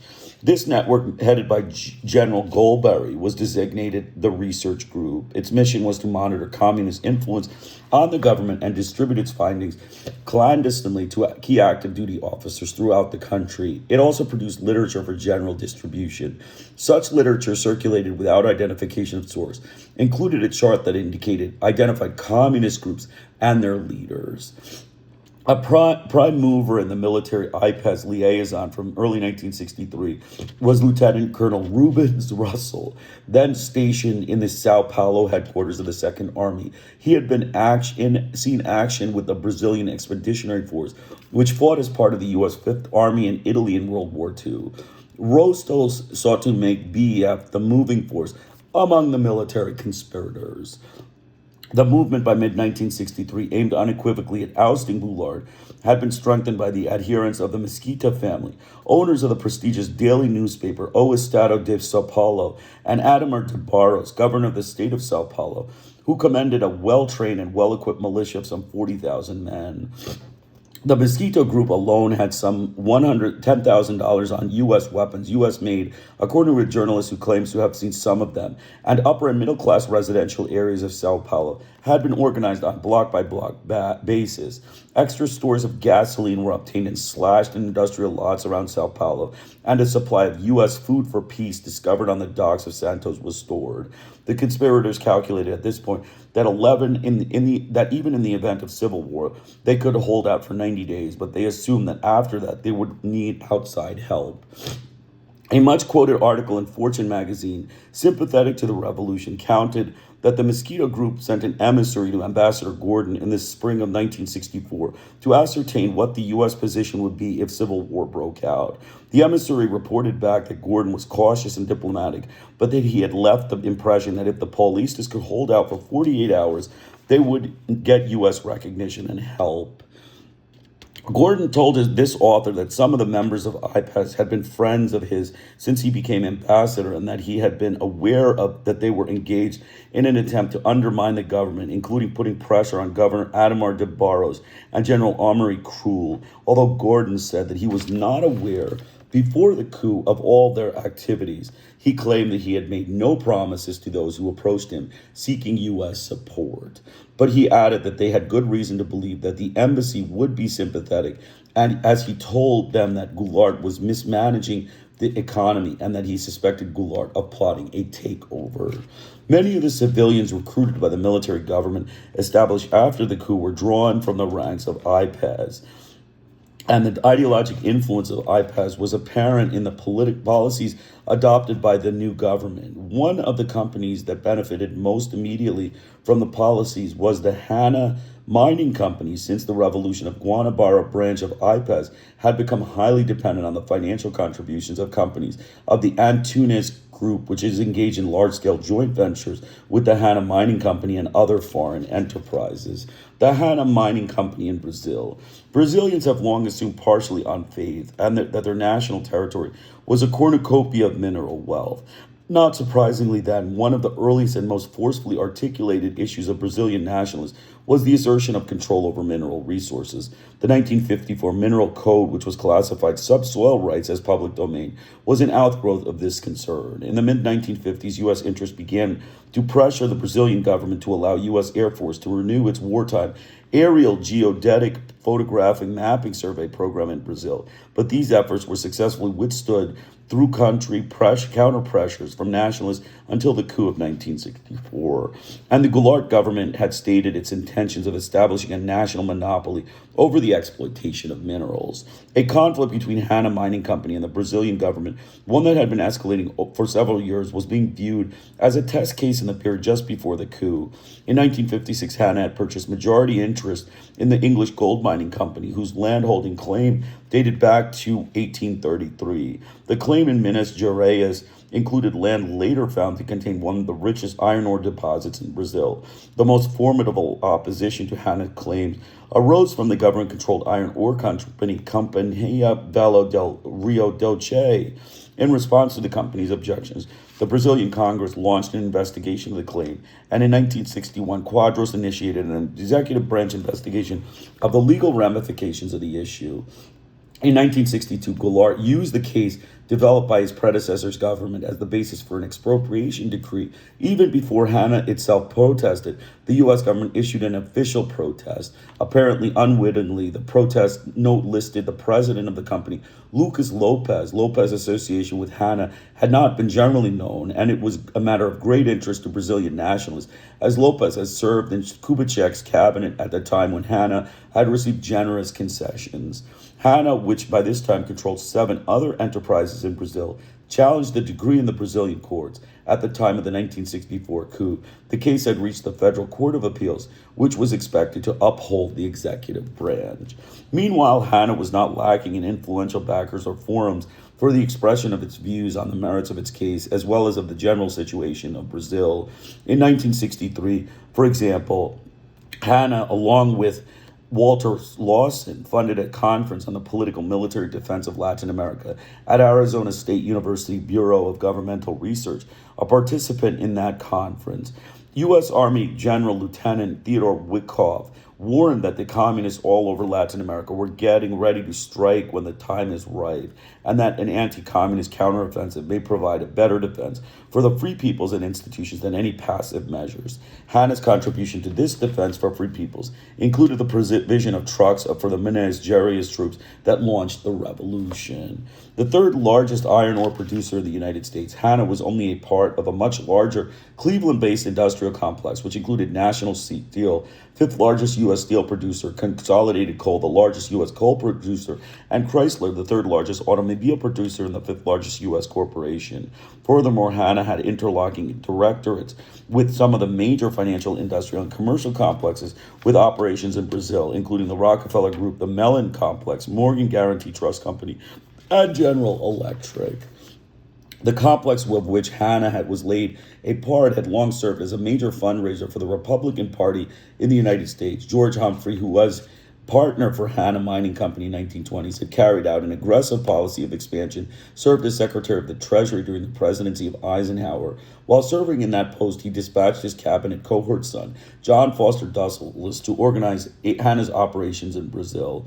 Herbert Hoover Jr., son of the former U.S. president and a noted oil mining and electronics engineer, served the Brazilian government, among others, as an engineering consultant between 1942 and 1952. After completing a special assignment in Iran in 1953 and 1954, Hoover assumed the position of Undersecretary of State. In 1962, he joined Hanna's board of directors. Another prominent Republican, John McCloy, former president of the World Bank and board chairman of the Chase Manhattan Bank and a partner in the Rockefeller Associated law firm of Bank. Tweed, Headley, and McCloy had been retained as Hanna's counsel in 1964. After the coup, he reportedly escorted U.S. Ambassador Gordon to the office of President Castelo Branco to suggest that the restoration of Hanna's concession might be one condition for receiving U.S. economic assistance. As it turned out, economist Robert Campos, unaffectionately known in Brazil by the English translation of his name, Bobby Fields, who had previously served as a technical advisor to Hanna, was appointed finance minister under the Castelo Branco government, and Hanna's problems were over. A presidential decree of December 24, 1964, endorsed the private development of Brazil's iron ore reserves, and on 15 June 1962, a reconstituted federal court of appeals ruled in favor of Hanna's right to exploit the deposits. The presidential decree of 1964, December 24th, had also endorsed Hanna's plans to build loading facilities at Sepetiha Bay, an underdeveloped deep-water harbor 60 miles south of Rio, and to construct a railway cutoff from the government-owned Central Rio Brazil Railroad to the bay. The harbor development plan, which bestowed upon Hanna exclusive use of the port for 30 years, had actually been developed by Campos himself. In his former capacity as technical advisor, he had been rejected by the Goulart government. Hanna's acquisition of the right to construct the railway cutoff was no doubt facilitated by the newly appointed director of the Federal Railway Network, Otto de Araujo Lima. He too had served as technical advisor to Hanna. The development of the port was to be subsidized to some extent by Brazilian taxpayers. Even before the right to develop the harbor had been conceded to Hanna, an oceanographic vessel of the Brazilian Navy was engaged full-time in studies of the harbor area for Hanna's benefit. Rojas found this generosity on the part of the Brazilian Navy unsurprising, as the Navy was totally dependent upon the distribution system of Esso Brazil, Standard Oil of New Jersey, for its petroleum. Hanna's acquisition of the harbor generated a storm of public protest. Comercio Exterior, for example, commented, "This constitutes a privilege which can transform the Hanna Company into an absolute master of the internal mineral market of the country." But the Castelo Branco government did not waver. When a television interviewer suggested to Minister of Aviation Gino Juarez Tavora that the concession might be subjected to a national plebiscite, Tavora became enraged, pounded the table and said, "Such decisions are not for the public. The public doesn't know anything, and the government must solve problems in the manner it considers most convenient without consulting the public, which is ignorant." The new position of Roberto Campos was also helpful to the American and Foreign Power Company, as Brazilian ambassador to the United States He had signed in April 1963, without his government's authorization, an agreement for Brazil to purchase the power company's 10 subsidiaries in Brazil for about US $70 million. Both the price and other aspects of the transaction had provoked protests from Brazilian nationalists who considered them unduly favorable to American company. Goulart therefore had repudiated the terms of this agreement and postponed settlement of the issue indefinitely. As Minister of Planning after the revolution, Campos consummated the purchase of 135 million US dollars plus $17.7 million compensation for the delay in fulfilling the 1963 agreement. In July 1964, the U.S. Air Force, under the auspices of the Inter-American Geodetic Survey, began its low-level photographic flights over areas that were believed to contain rich mineral deposits. The original contract between the Brazilian government and the U.S. Air Force specified that the photographs were to be processed in the United States and then the negatives were to be returned to Brazil and were not to be made public. In December 1966, however, Rio's Journal do Brasil published statements by an army colonel to the effect that the North American corporations used the survey in getting mining concessions in Minas Gerais. Hanna, like other U.S.-based mining companies, had also profited from the largesse of the World Bank and other international financial institutions. The Companhia Mineiro de Alumínio, for example, controlled the Alcoa, and Hanna could not operate without the Rio Grande hydroelectric system, constructed with loans from the World Bank. Alcominos was also received a direct loan of $22 million from the World Bank in fiscal year 1968, and the Aguas Claras iron mine, in which Hanna had a 49% interest, received a loan of $96 million from the World Bank in fiscal year 1972. World Bank loans have also enabled the Brazilian government to push ahead with the $500 million U.S. road building project in the Amazon basin. Various scholars and journalists have commented that the major beneficiaries of this infrastructure project will be large foreign corporations. The Trans-Amazon Highway, for example, will pass remarkably close to the U.S. steel concession at Cerro de Carajas. The Cerro de Carajas deposits, reported to exceed in quality even the Minas Gerais claims of Hanna, are being exploited jointly by U.S. Steel 49% and Companhia Vale do Rio Doce 51%. Business Latin America reported that Brazil would export some 45 million tons of iron ore in 1973. Most of the export business was to be handled by the government-controlled CIA.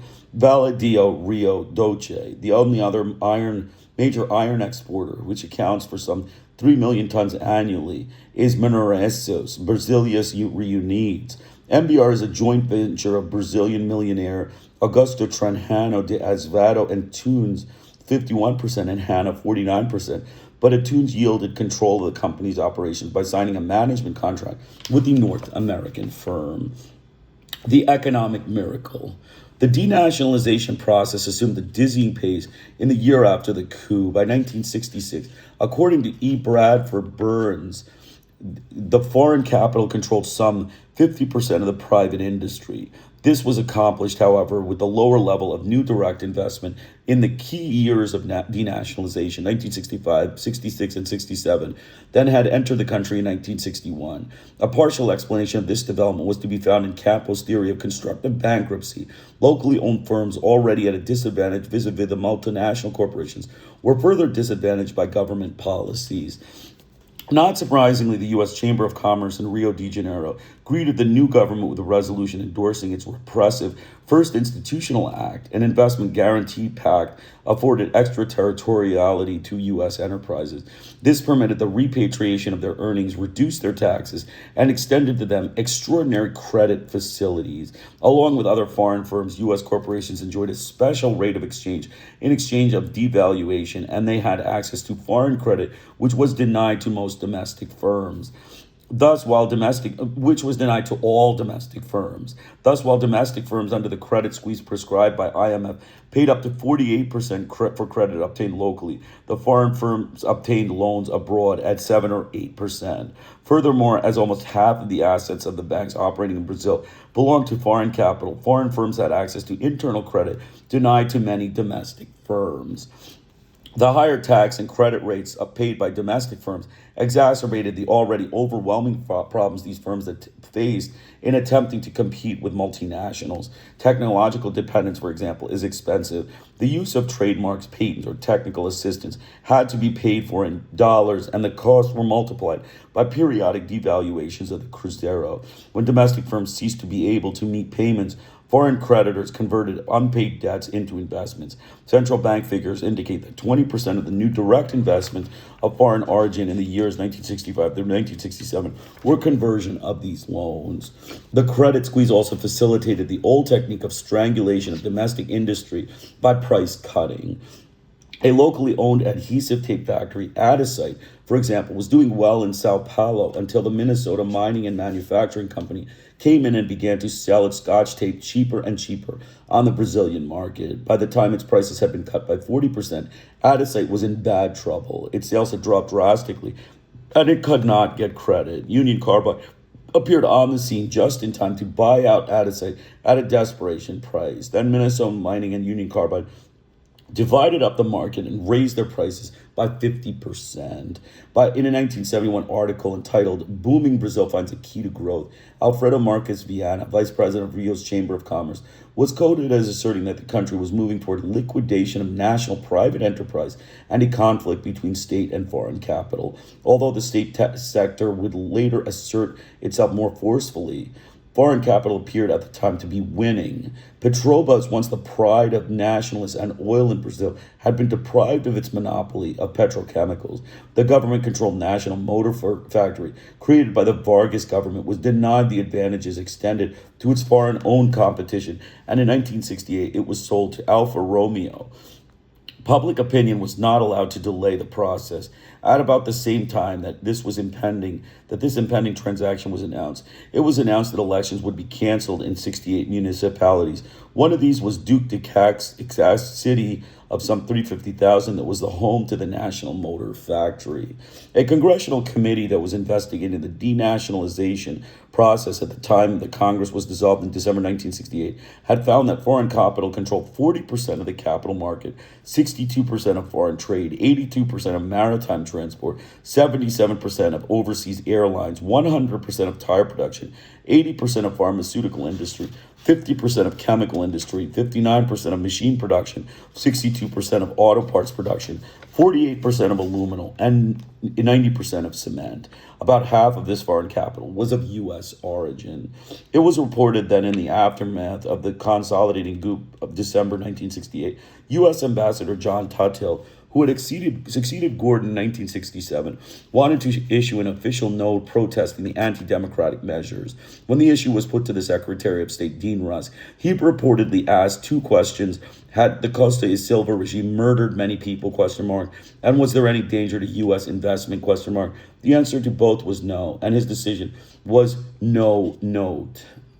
U.S. enterprises in collaboration with the ESG and aid and on their own are preparing future generations of Brazilian managers and technocrats to enter into the multinational corporate structure. The Education Committee of the American Chamber of Commerce in Rio de Janeiro, for example, sponsors seminars to acquaint students with the practical needs of the business world. Meanwhile, the military-industrial complex had been multilateralized as General Golbery de Couto e Silva, head of the Brazilian intelligence apparatus, Serviço Nacional de Informações, under the Castelo Branco government, took over as local president of Dow Chemical until he was recalled in 1974 to serve the government and President Geisel. And General Ademar de Queiroz, army minister under Castelo Branco's government, became local president of the Alcoa. At least 8 other persons of cabinet rank in the Castelo Branco government had assumed the local presidency or directorship of foreign enterprises.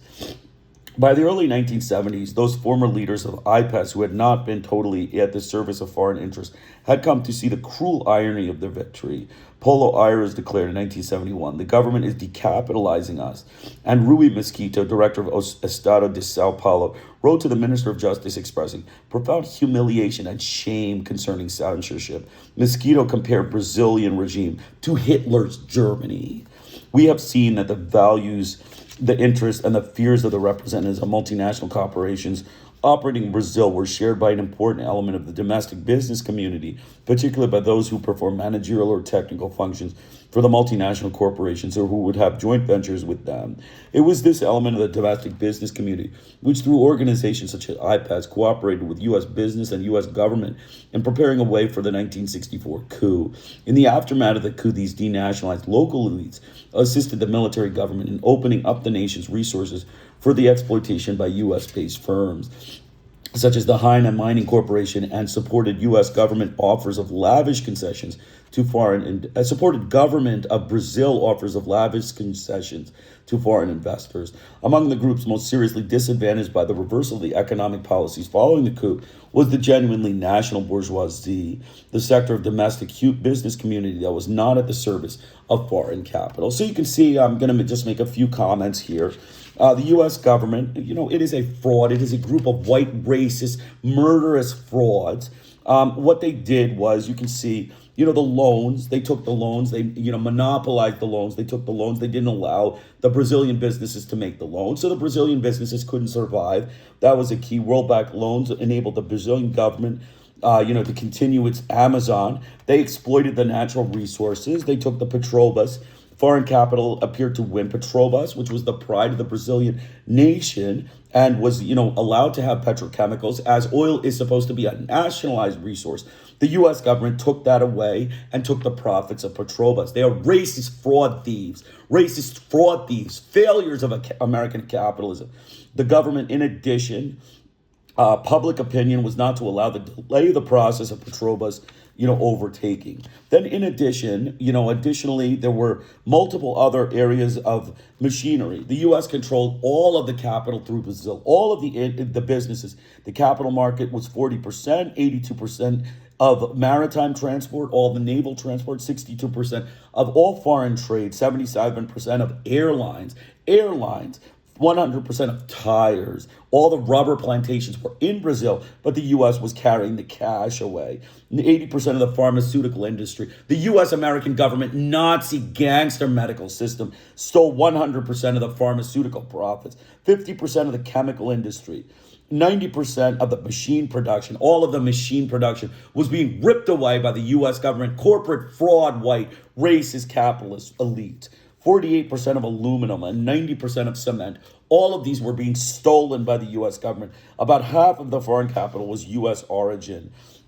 Additionally, all of the other issues that were involved, basically Mosquito compared the journalism of Brazil to Hitler's Germany. The censorship of the press, the U.S. propaganda machine was equivalent to Hitler's Germany. I would agree. The U.S. government is a Hitler-type state. It is a group of racist, white, murderous butchers, genocidal, white butchers of third world peoples. And they enslaved the Brazilian people, stole the economic resources, and, did not give a dime back. They are, racist thieves of the United States government, thieves of the American government. And that is what I would conclude with.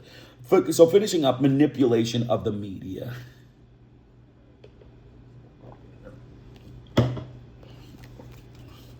Brazilian journalist Genival Rebelo has characterized the dilemma facing his profession even before the revolution in the following terms. This is the sad choice: to swim against the current, standing firm on a legacy of convictions, or to leave ourselves at the mercy of the current, fattening ourselves like pigs, for who knows the inexorable sacrifice of the great feast of the conquerors. U.S. government and businesses have acquired access to the media, thus to a means of molding public opinion in various ways, including direct diplomatic pressure to silence or manipulate the content of local media output. One instance of direct diplomatic pressure is an incident that is said to have occurred in Porto Alegre in early August 1967. A radio commentator announced that foreigners had acquired vast tracts of land in the Amazon basin. The U.S. consulate in Porto Alegre then reportedly pressured local authorities to caution the station director against a repetition of such pernicious commentaries. Other means employed to acquire access have been the overt and covert activities of United States Information Service, covert saturation campaigns involving massive subsidies to particular journalists, publishers, and electronic media for short-range purposes, control of the advertising industry, and the long-range trend of denationalization, both of specific periodicals and radio and television stations, and of sources of information. The latter, of course, is the most effective of the several means. This chapter elaborates on the means employed for acquiring access to the media, the directions to which the United States has sought to mold public opinion, and the consequences for the Brazilian communications media and the Brazilian public. Overt activities of USIS, or the varied role of USIS. Overt activities of USIS in Brazil, as elsewhere, have included nationwide distribution of material for use by radio, television, and publications. USIS also makes available a daily news file and maintains binational centers equipped with libraries and documentary films.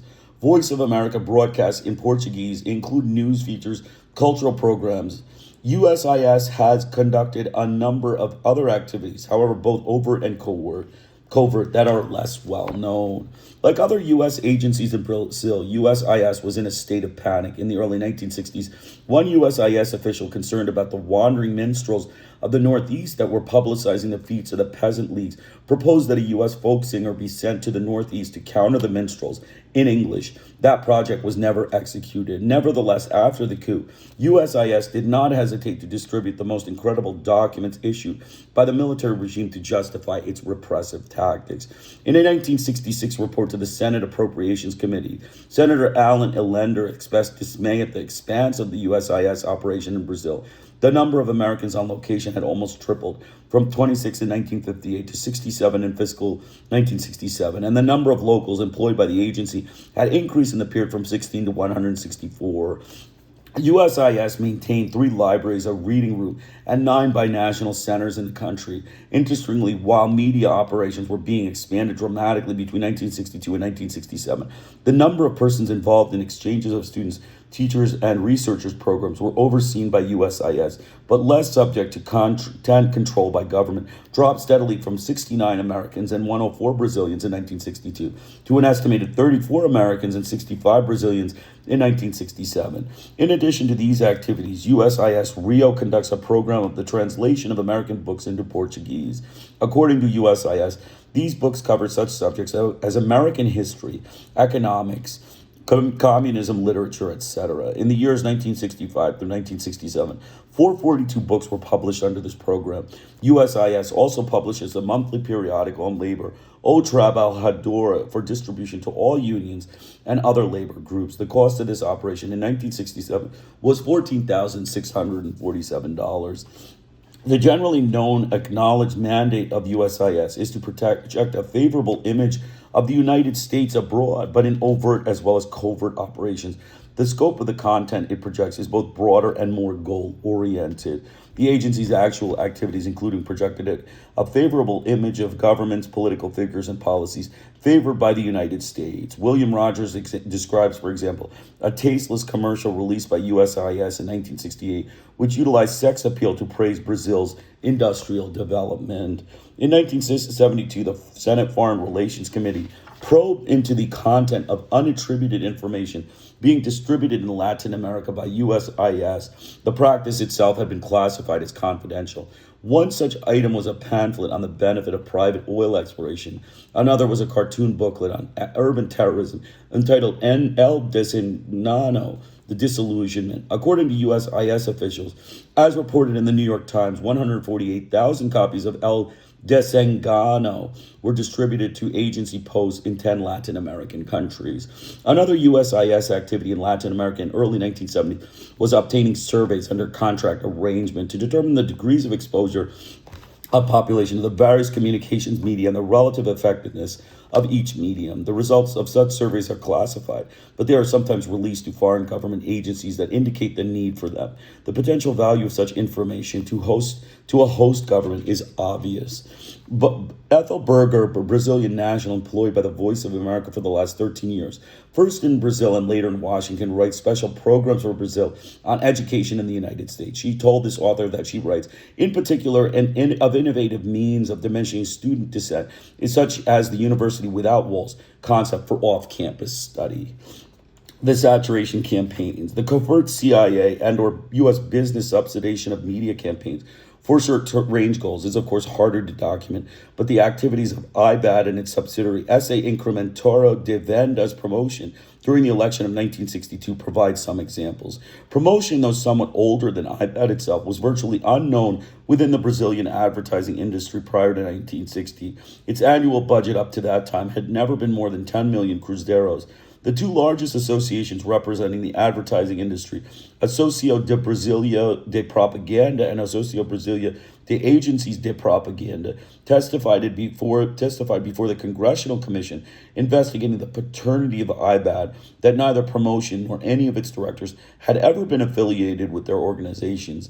Nevertheless, the commission found that Promotion withdrew from about 1.4 billion cruzeiros from the National City Bank of New York, the Bank of Boston, and the Royal Bank of Canada during the electoral campaign of 1962.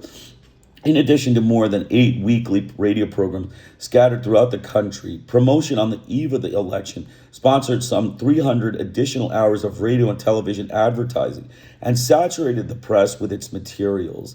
It also provided an unknown quantity of billboards, pamphlets, and the like support of Ibidano candidates. Apart from the activities of promotion, IBAD itself kept dozens of journalists on its payroll and edited a monthly magazine at Chao Democratica, the magazine which used top quality paper and was published in quantities of some 250 million copies, was distributed free and carried no advertising. IBAD also translated and distributed at least one book, Assalto de Parlamento, in which the Czech author Jan Gosak described how the communists came in power in his country.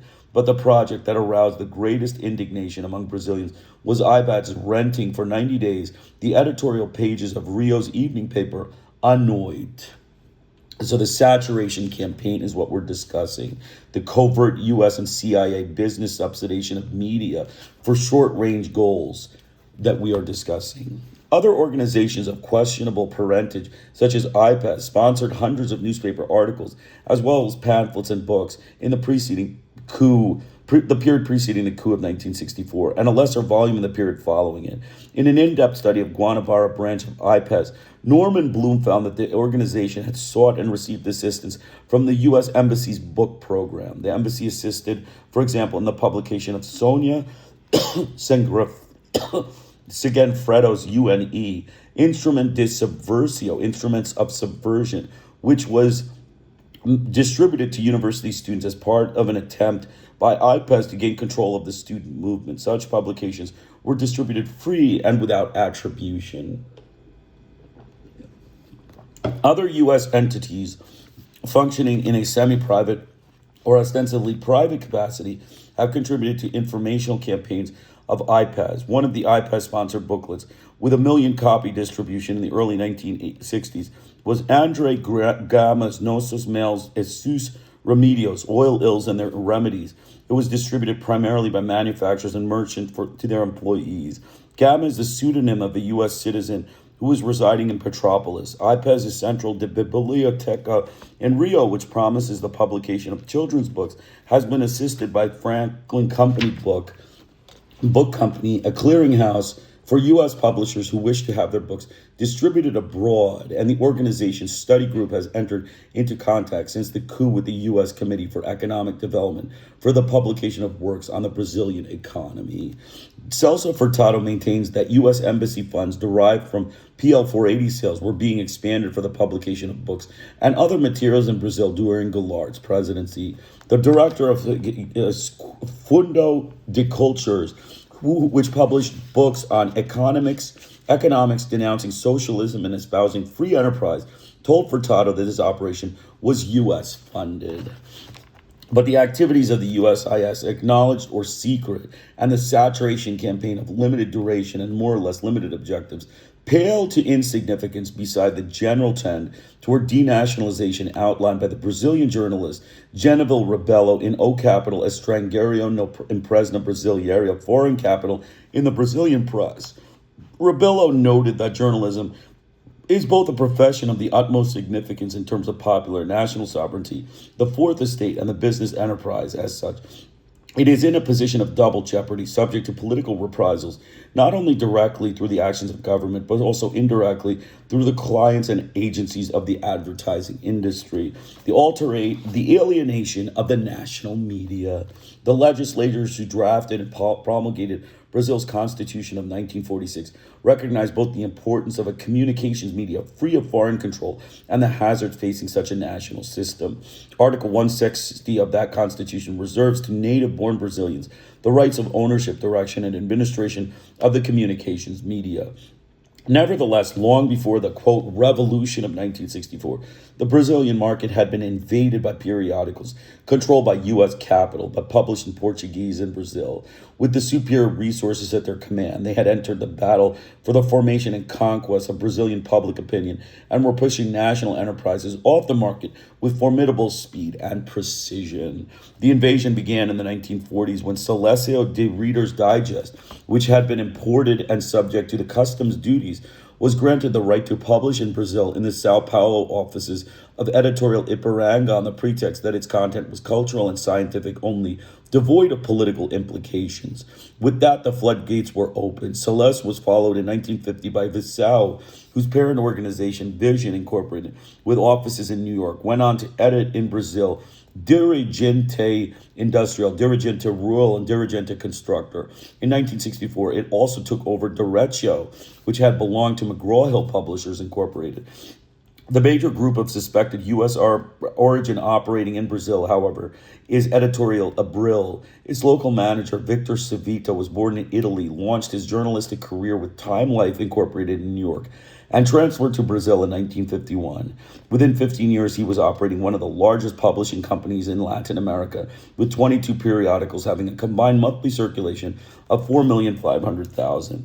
The most popular magazine published by Editorial Abril is Real Dade, with a circulation of some 200,000. At the same time that Victor Civito immigrated to Brazil, his brother Cesar emigrated to Argentina and founded an Editorial Brazil in Buenos Aires. His flag magazine, Panorama, carries the name Time Life, quote unquote, on its masthead.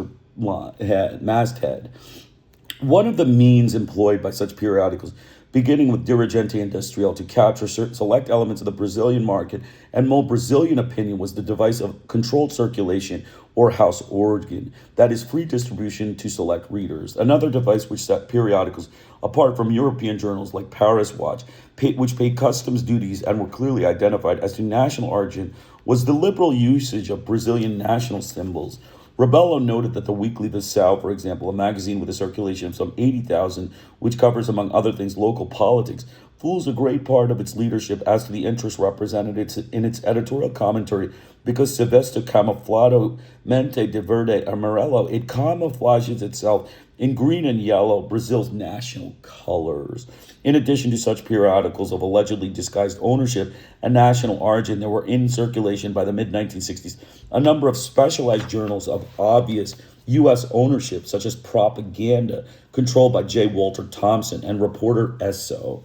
The 1963 pressures began to build for an official investigation into foreign encroachment on the communications media, and largely through initiatives of Federal Deputy João Doria, Congressional Investigating Committee, Comissão Parlamentar de Inquérito, CPI, was established for this purpose. In addition to examining the infusion of foreign-owned periodicals and radio and television stations into the national market, the committee was empowered to investigate the practice of extortion by the major foreign advertising agencies against Brazilian-owned publications. The original committee was dissolved after the revolution without having presented its findings, and for his efforts on that committee, as well as the one investigating IBAD, Doria was stripped of his electoral mandate. He subsequently went into exile in Europe. In response to accusations by the authorities of Guanabara, a new congressional committee was established in October 1965 for the more limited purpose of investigating the links between Journal O Globo and Time Life. The pressure to squelch the investigation was so great that some of the deputies who had petitioned for the formation of the committee in the first place asked that their names be removed from the petition. But the chorus of accusations was so strong that the committee was allowed to continue its work, and a presidential investigating panel was formed as well. The immediate catalyst of the investigation was an inadvertent discovery by Carlos Lacerda, a Cuban employed by TV Globo, denounced to Lacerda's security police as a Castroite agent, turned out to be a refugee and a Time Life executive earning $20,000 US a year. After questioning, he spilled the beans, quote unquote, to the Guanabara authorities about the deal between Time Life and O Globo. A technical assistance and joint participation agreement of 1962, when TV Globo was still in the planning stage, labeled Time Life's 30% interest in the enterprise of foreign investment. And despite a constitutional provision, the management of news media shall fall exclusively to the Brazilians. The 1962 agreement was called for placing one Time Life executive with qualifications equivalent to those of a manager of a TV station and another to be responsible for accounting and financing in TV Globo. When the Time Life executives arrived, TV Globo's Brazilian station manager resigned. O Globo's owner, Robert Mcnamara, received 1.5 million US dollars from Time Life in 1962 under the terms of the agreement. In 1965 to 1966, however, to undergird a much larger investment of $4.5 million, Time Life apparently concluded that some more subtle circumvention of Brazilian law was in order. It then went into the real estate business and acquired ownership of the premises of TV Globo in January 1965. Rental of the property entitled Time Life to 45% of the net profits of the station. Another contract gave Time Life 3% of TV Globo's gross receipts, but TV Globo was obliged to pay 55% of the upkeep of the property. Within 5 years of the 1962 agreement, Time Life had pumped more than $6 million into TV Globo, and with the massive influx of dollars in 1965, the station embarked on an ambitious expansionary course, acquiring a chain of 2 TV and 5 radio stations in the key states of Sao Paulo and Pernambuco, as well as 2 of Rio's 450-kilowatt radio stations. By 1973, the chain included 9 radio stations and 7 TV stations with 11 affiliates. The Brazilian Congressional Investigating Committee found that the contracts violated the Constitution because they masked the corporate links between Time Life and TV Globo in a formal sense, but present the hidden components of an unmistakable corporate link. And the committee added, national public opinion is not manufactured product imported from abroad. We want to forge our own public opinion with our own forces. CONTEL, the Brazilian federal agency responsible for licensing radio and TV stations, also ruled the contracts violated both the letter and spirit of the Constitution. The major newspapers and radio and TV stations of Sao Paulo, under the leadership of O Estado de Sao Paulo, issued a joint manifesto of the nation calling on the Congress and the President to act. O Estado's publisher, Julio de Mesquita Filho, revealed that he too had been approached by Time Life in 1962 with an offer of a deal similar to the one consummated by TV Globo. Time Life's pitch at the time had been the need to set up propaganda bulwarks against the immediate threat of Castroism in Latin America. The indignation of the Congressional Committee, CONTEL, and the media, however, was not shared by the presidential panel. 2 of these members accepted at face value Time Life's claim to be a real estate operator. In a new press law of February 1967, the Congress prohibited any type of contract of technical assistance with foreign entities, allowing these entities under any pretext whatsoever to have a direct or indirect participation in management of journalistic enterprises.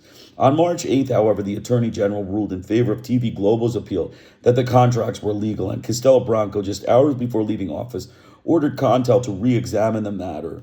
O Globo, Rio's leading newspaper, had become most ardent media supporter of the revolution. He also, by decree, excluded scientific, technical, cultural, and artistic publications from constitutional prohibitions against foreign ownership.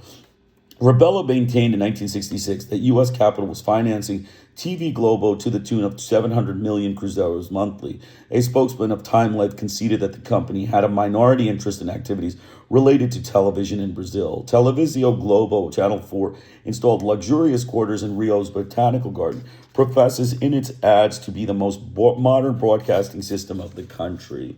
The files of the defunct CPI of 1963 contain this elaboration of the objectives of its investigation to ascertain to what point the concentration of immense advertising resources in a few hands influences and controls the opinions of the written and spoken press, and consequently public opinion, discriminates against publications that defend points of view or positions contrary to the hidden interests of their clients, responds to the financial support of clandestine organization for political ends, and finally even sustains publications edited in Portuguese in Brazil, publications that on the basis of circulation alone would not survive. Barbosa Linha's Sobrino, according to Rebello, linked to foreign oil trusts, appearing before the Parliamentary Comissão Constitucio Justica, noted that most of the verbiage involved in the advertising campaign is not designed to expound qualities of commercial products, but rather to sell the idea of free initiative in the exploration of petroleum and to point out the disadvantages of state monopoly through so-called institutional propaganda. U.S. advertising agencies that obtained an early foothold in Brazil, J. Walter Thompson, was the first entering the market in 1930. McCann Erickson followed in 1935. By 1966, according to Rebello, 8 U.S.-owned agencies accounted for 50% of all advertising in the country. Rebello remarked that a publication shunned by these agencies is a publication condemned, and another Brazilian journalist, E.C. Ribeiro, noted that major clients of these agencies, also foreign for the most part, are in a position to dictate the rules which the Brazilian press must follow. This situation means, for one thing, that domestic periodicals in direct competition for general or specialized readership with those of U.S.-owned are in jeopardy. O Cruzeiro International succumbed, for example, in the early 1960s because of competition of Life International. When Life put its Spanish edition into the field, the U.S. corporation that had been the advertising backstay of O Cruzeiro dropped the ladder and swung behind Life. In the specialized sector of engineering and architecture, more than 40 Brazilian journals, including the prestigious Modulo, founded and directed by Oscar Niemeyer, had gone under by 1966. The implications of the predicament for media with considerable news content and political commentary were even more sinister. In the first place, such media are largely dependent on U.S. wire services, which are not necessarily forthcoming with all types of information. An internal memorandum of UPI Brazil, dated July 29, 1955, entitled Instruction to All Editors, contained the following. I recommend that no telegram pertaining to the profits of Standard Oil be translated and distributed. Please pass on to me any dispatch on this matter that arrives. It was signed by W.W. Copeland, General Manager of UPI Brazil. Furthermore, the agencies and agency clients that control the flow of funds to the media are in a position to veto certain types of articles, to insist on the dismissal of certain journalists, or if the periodicals or other media refuse to bow to such pressures, to withdraw all financing and force the offenders to fold.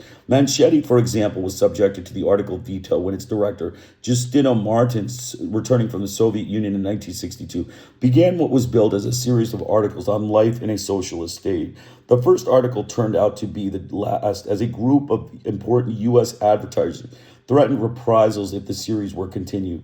Ultima Oro was forced to dismiss its noted journalist Arapua as a consequence of such pressures. The departure of Luis Alberto Bahia from the editorial staff of Correio de Manho and the brief sojourn of Antonio Calado as chief editor of the paper have similar explanations. The paper was advised that only a 180-degree turn of the editorial bent would forestall economic reprisals. The list of periodicals such as Arto Carioca and Politico Negocios, which had the audacity to protest the denationalization of the media, that had folded from such starvation tactics even before the revolution of 1964, is probably very long, but we have no precise record of their comings and goings because the specialized nationally owned periodicals such as Aniversário Brasileiro de Empresa, Horário de Publicidade, and Serviço de Empresa Inter that might have provided the obituaries had themselves folded. Official data revealed that by the end of the decade of 1960s, 99% of the country's advertising industry was controlled by foreign capital. Total advertising expenditure in Brazil in 1971 amounted to $430 million, a 22% increase of the previous year, and in 1972 it was estimated at more than $500 million. J. Walter Thompson remained the largest agency with more than 300 employees in 1971 and reported billings of $24 million, and McCann Erickson remained in second place. Advertising Age reported in 1973 that for every U.S. agency already in Brazil, that there were at least 2 more struggling to get in, and the Brazilian agencies have become accustomed to exchanging shares for know-how.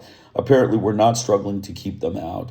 Many of the contemporary generation of Brazilian agency executives boast of the experience with J. Walter Thompson, Geraldo Alonso, head of the Norton Publicidade, the largest Brazilian agency, and president of the Brazilian Association of Advertising Agencies, said, quote, "It is important to Norton to establish an international connection with an American agency. It is not reasonable for us to expect to keep our position without knowledge from the United States." Ironically, Celso's De Reader Digest, the first of the foreign-owned periodicals to sidestep Article 160 of the Constitution by claiming that its content was devoid of political implications, published a 23-page feature article in November 1964 entitled Anaco que Salvou a Cisma, the country that saved itself. That cover page of the U.S. edition bore this notation: the inspiring story of how an aroused Brazilian people stopped the communists from taking over their nation.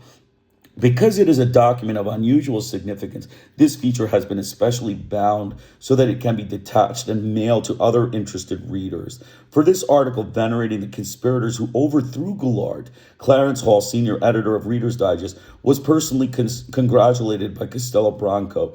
The new president asserted that the publication of this article was among the major contributions of an organ of the press to the movement restoring democracy to Brazil. Celso's The Reader's Digest may be justifiably proud of having carried out millions of readers around the world from a faithful account of the political events of 1964 in our country. So Reader's Digest may be justifiably proud of having carried to millions of readers around the world the faithful accounts of the political events of 1964 to our country in a journal that was not politically motivated, did not have political implications.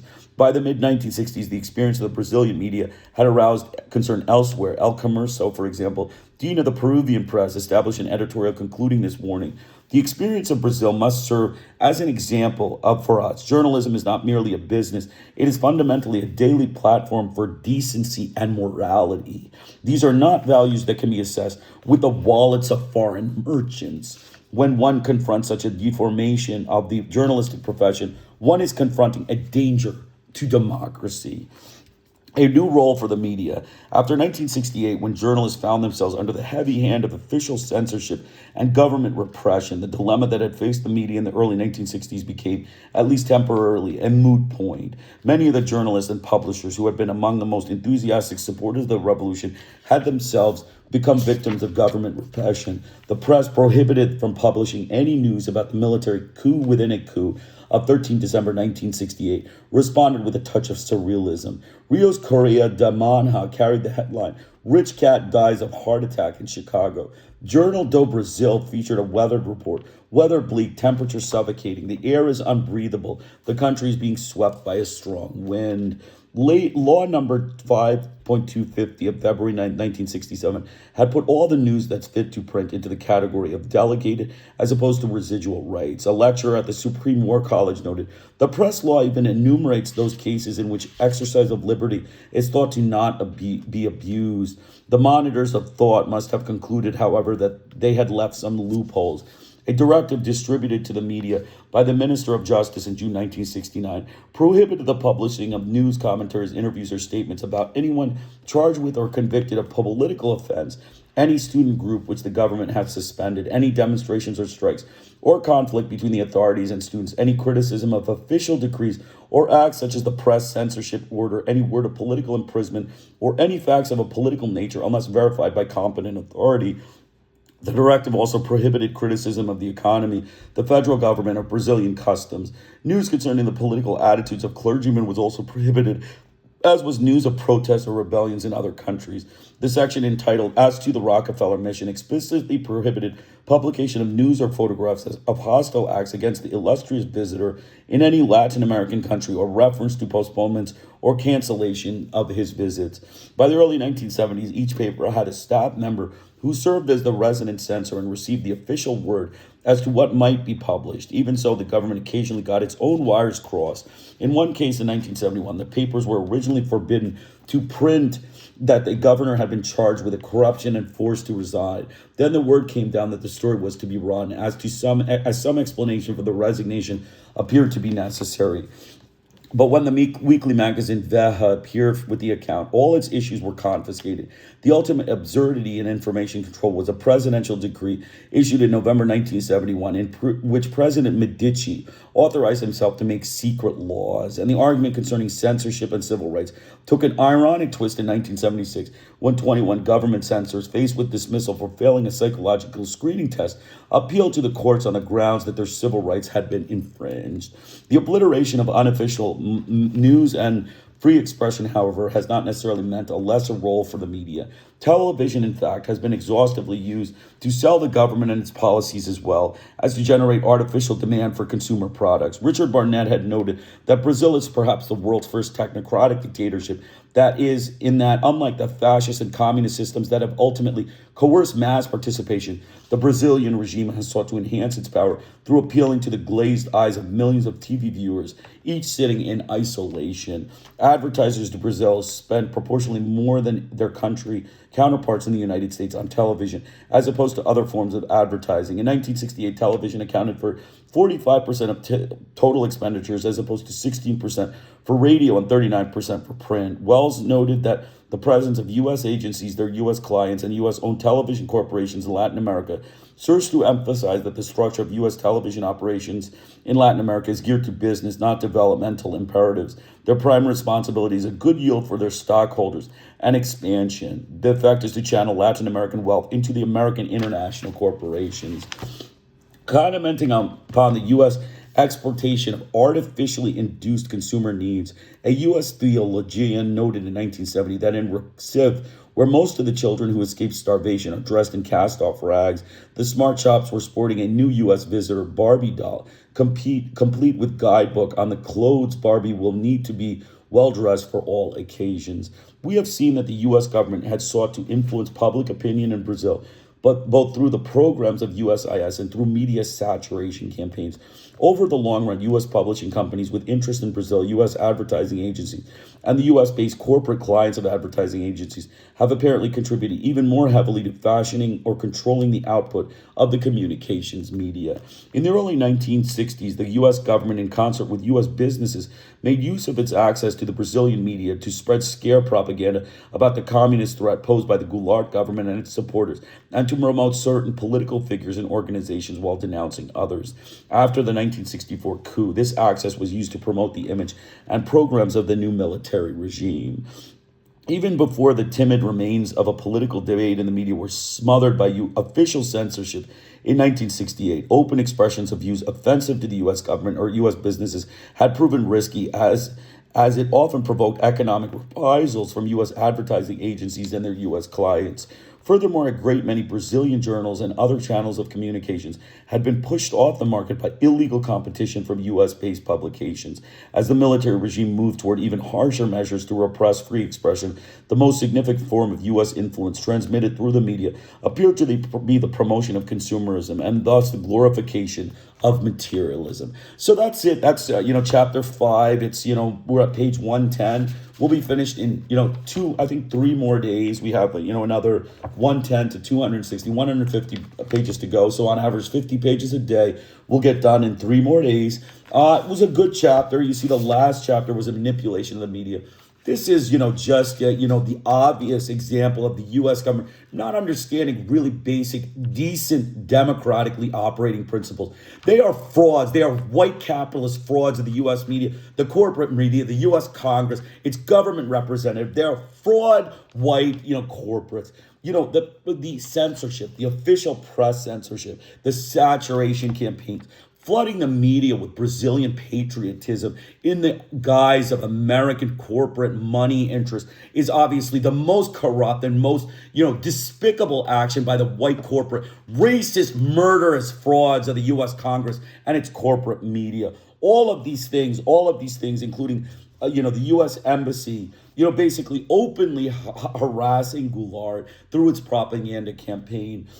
Once they, got hold of the national media, they alienated the national media. They basically pushed the national media out. The U.S. government, its own media, pushed Time Life. Time Life was actually a U.S. subsidiary, O Globo, Televisão O Globo, or TV O Globo.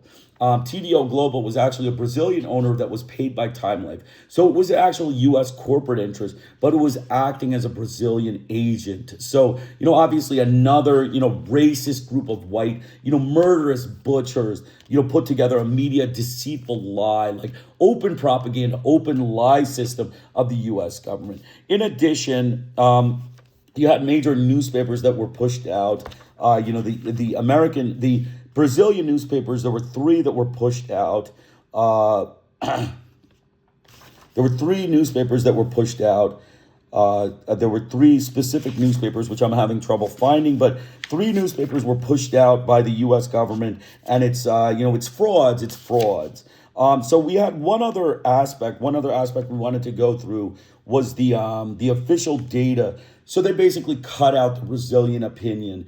This is the standard thing. The U.S. government's actual performance in America, its democracy in America, is mirrored through its democracy here. It is a group of fascist colonial frauds. It is fascist colonial racist frauds of white supremacy, white butchers of the U.S. government, genocidal butchers. Once they got hold of the media, they, created basically a complete propaganda farce, that was basically all pro-American garbage. You weren't allowed to criticize the U.S. government. You weren't allowed to state anything. All of the actual media was under the muzzle. The people were completely indoctrinated with white racist ideas. And, basically, instead of food, they promoted Barbie dolls. They had no concern for the Brazilian people or its people's, requirements.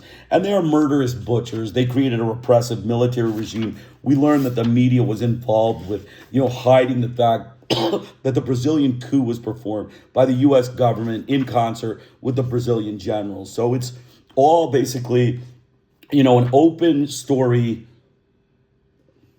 It's all basically an open story of, complete fabrication. They are U.S. white capitalist corporate frauds. Their media are corporate frauds and liars. Their Congress are deliberate liars, propagators. This was completely a coordinated, secretive campaign of subversion in Brazil. And, do they admit it? No, just complete official denials. The Johnson administration, including Ambassador Gordon, denied his, involvement, the U.S. involvement in the coup, even though the Navy was standing by and the Air Force was standing by, ready to bomb Brazil if they were continuing with the Goulart government. They purged Goulart out through a communist, quote unquote, conspiracy that was, guided by the U.S. government. Racist butchers, racist genocidal butchers of the U.S. government. And that's what they eventually went down. And we saw it in the long run, U.S. publishing companies with interest in Brazil, U.S. advertising agencies, and U.S.-based corporate clients of advertising agencies have apparently contributed even more heavily to fashioning or controlling the output of the communications media. So it was basically a fascist, colonial, white, media fraud that the U.S. government contributed. So that's it. That's 2 chapters of Brazil. Again, I recommend you download the book and read it in its entirety, United States Penetration of Brazil by J. Knippers Black. I'm going to make some closing remarks. We're done in 2 hours and 15 minutes. Tomorrow will be another 50 pages, and then we'll be done with the book in 3 more days. The U.S. government, gun-violent, racist, white murderous butchers had reversed the trends of Jaoa Goulart of 1964, in which nationalization of oil, natural resources, including agribusiness, rubber, textiles, and mineral mining were instituted by Brazilian law. The U.S. saw this nationalization as a threat to U.S. white fraud, capitalist, racist enslavers of the large oil corporations and commodities, monopolistic fascist economic advantage for the U.S. companies and those of Europe allowed for unlimited extraction of natural resources of Brazil at the expense of the Brazilian people. Similar to Robert Mcnamara, who reported that support of the Indonesian coup of 1965 had paid, quote unquote, great dividends for oil and natural resource monopolies. Similar, the Brazilian coup had paid great dividends to the Nazi murderous white butcher of genocide, Lyndon Johnson. The dissent following denationalization was significant in the form of protest by scholars and intellectuals, as well as peasants of Brazil, who were unable to buy food or get medical care. The protest was severely repressed by United States genocidal technology provided to Brazil in the form of torture technology, of electric shock, amputation hardware, spinal cord cracking hardware, surgical disembowlement technology provided in concert by the Nazi American medical health care, as well as burning with napalm and vomiting gases, which the U.S. government is openly using in support to subjugate the third world peoples. The problem with U.S. penetration of Brazil is that the Brazilian businesses faced regulation which precluded them from being able to make any money in Brazil, as regulations were imposed, omitting these smaller Brazilian businesses from economic gains and transferring all the monies acquired through Petrobras, agribusiness, and other natural resources companies directly to American and European white capitalist racist frauds. such as Exxon, Shell, and United Fruit Company, etc. There was another development that Goulart had provided for the Brazilian people was the labor movement. This allowed for the people to garner higher wages and more reasonable work conditions. These were placed on a leash by the U.S. gun-violent genocidal butchers in Brazil. The major leaders were imprisoned, tortured, murdered, or were exiled so they could not participate in labor reform. This allowed the white U.S. fraud capitalists of murder to keep all the money in their wallets, enrich the U.S. genocidal butchers' American treasury, and not provide the Brazilian people with the means to survive. Was another aspect of the United States penetration of Brazil, and it involved major media manipulation. Local media outlets were abruptly removed from the Brazilian scene and replaced by capitalist propaganda of a communist conspiracy and decried nationalism as punishable by jail and murder. Thus, the U.S. government effectively censored the Brazilian press while broadcasting threats to the Brazilian people who were to object to a military, murderous, genocidal dictatorship with imprisonment, murder, and torture. This is the standard Latin American approach for the gun-violent mafia, colonial, fascist American government capitalist adventures in which the people are viewed nicely while they plot secretly to have machine gun violence for quote-unquote law and order. The final aspect of the U.S. penetration of Brazil involved containing rural unrest, which was prominent during the military dictatorship years. Journalists, scholars, peasants, farmers, and labor union leaders were imprisoned. Systematic torture with most up-to-date American torture techniques of colored people was employed generously, and arrests for party affiliation, political viewpoints, and dissent were commonplace. The U.S. penetration of Brazil, though disguised as American capitalism, quote-unquote, is actually a military machine gun butchers of American, quote-unquote, government, which destroyed the Brazilian people and enriched the American treasury and left Brazil in a hopeless state of economic failure. As always noted, American colonial fascist regimes are associated uniformly with economic failure, machine gun capitalism, and genocidal racism. And again, the U.S. government did not admit to their crime and did not pay any reparations. So that's it. Krishna Iyer with the Iyer Think Tank. Tomorrow we'll come back and do the next 50 pages. Have a great day.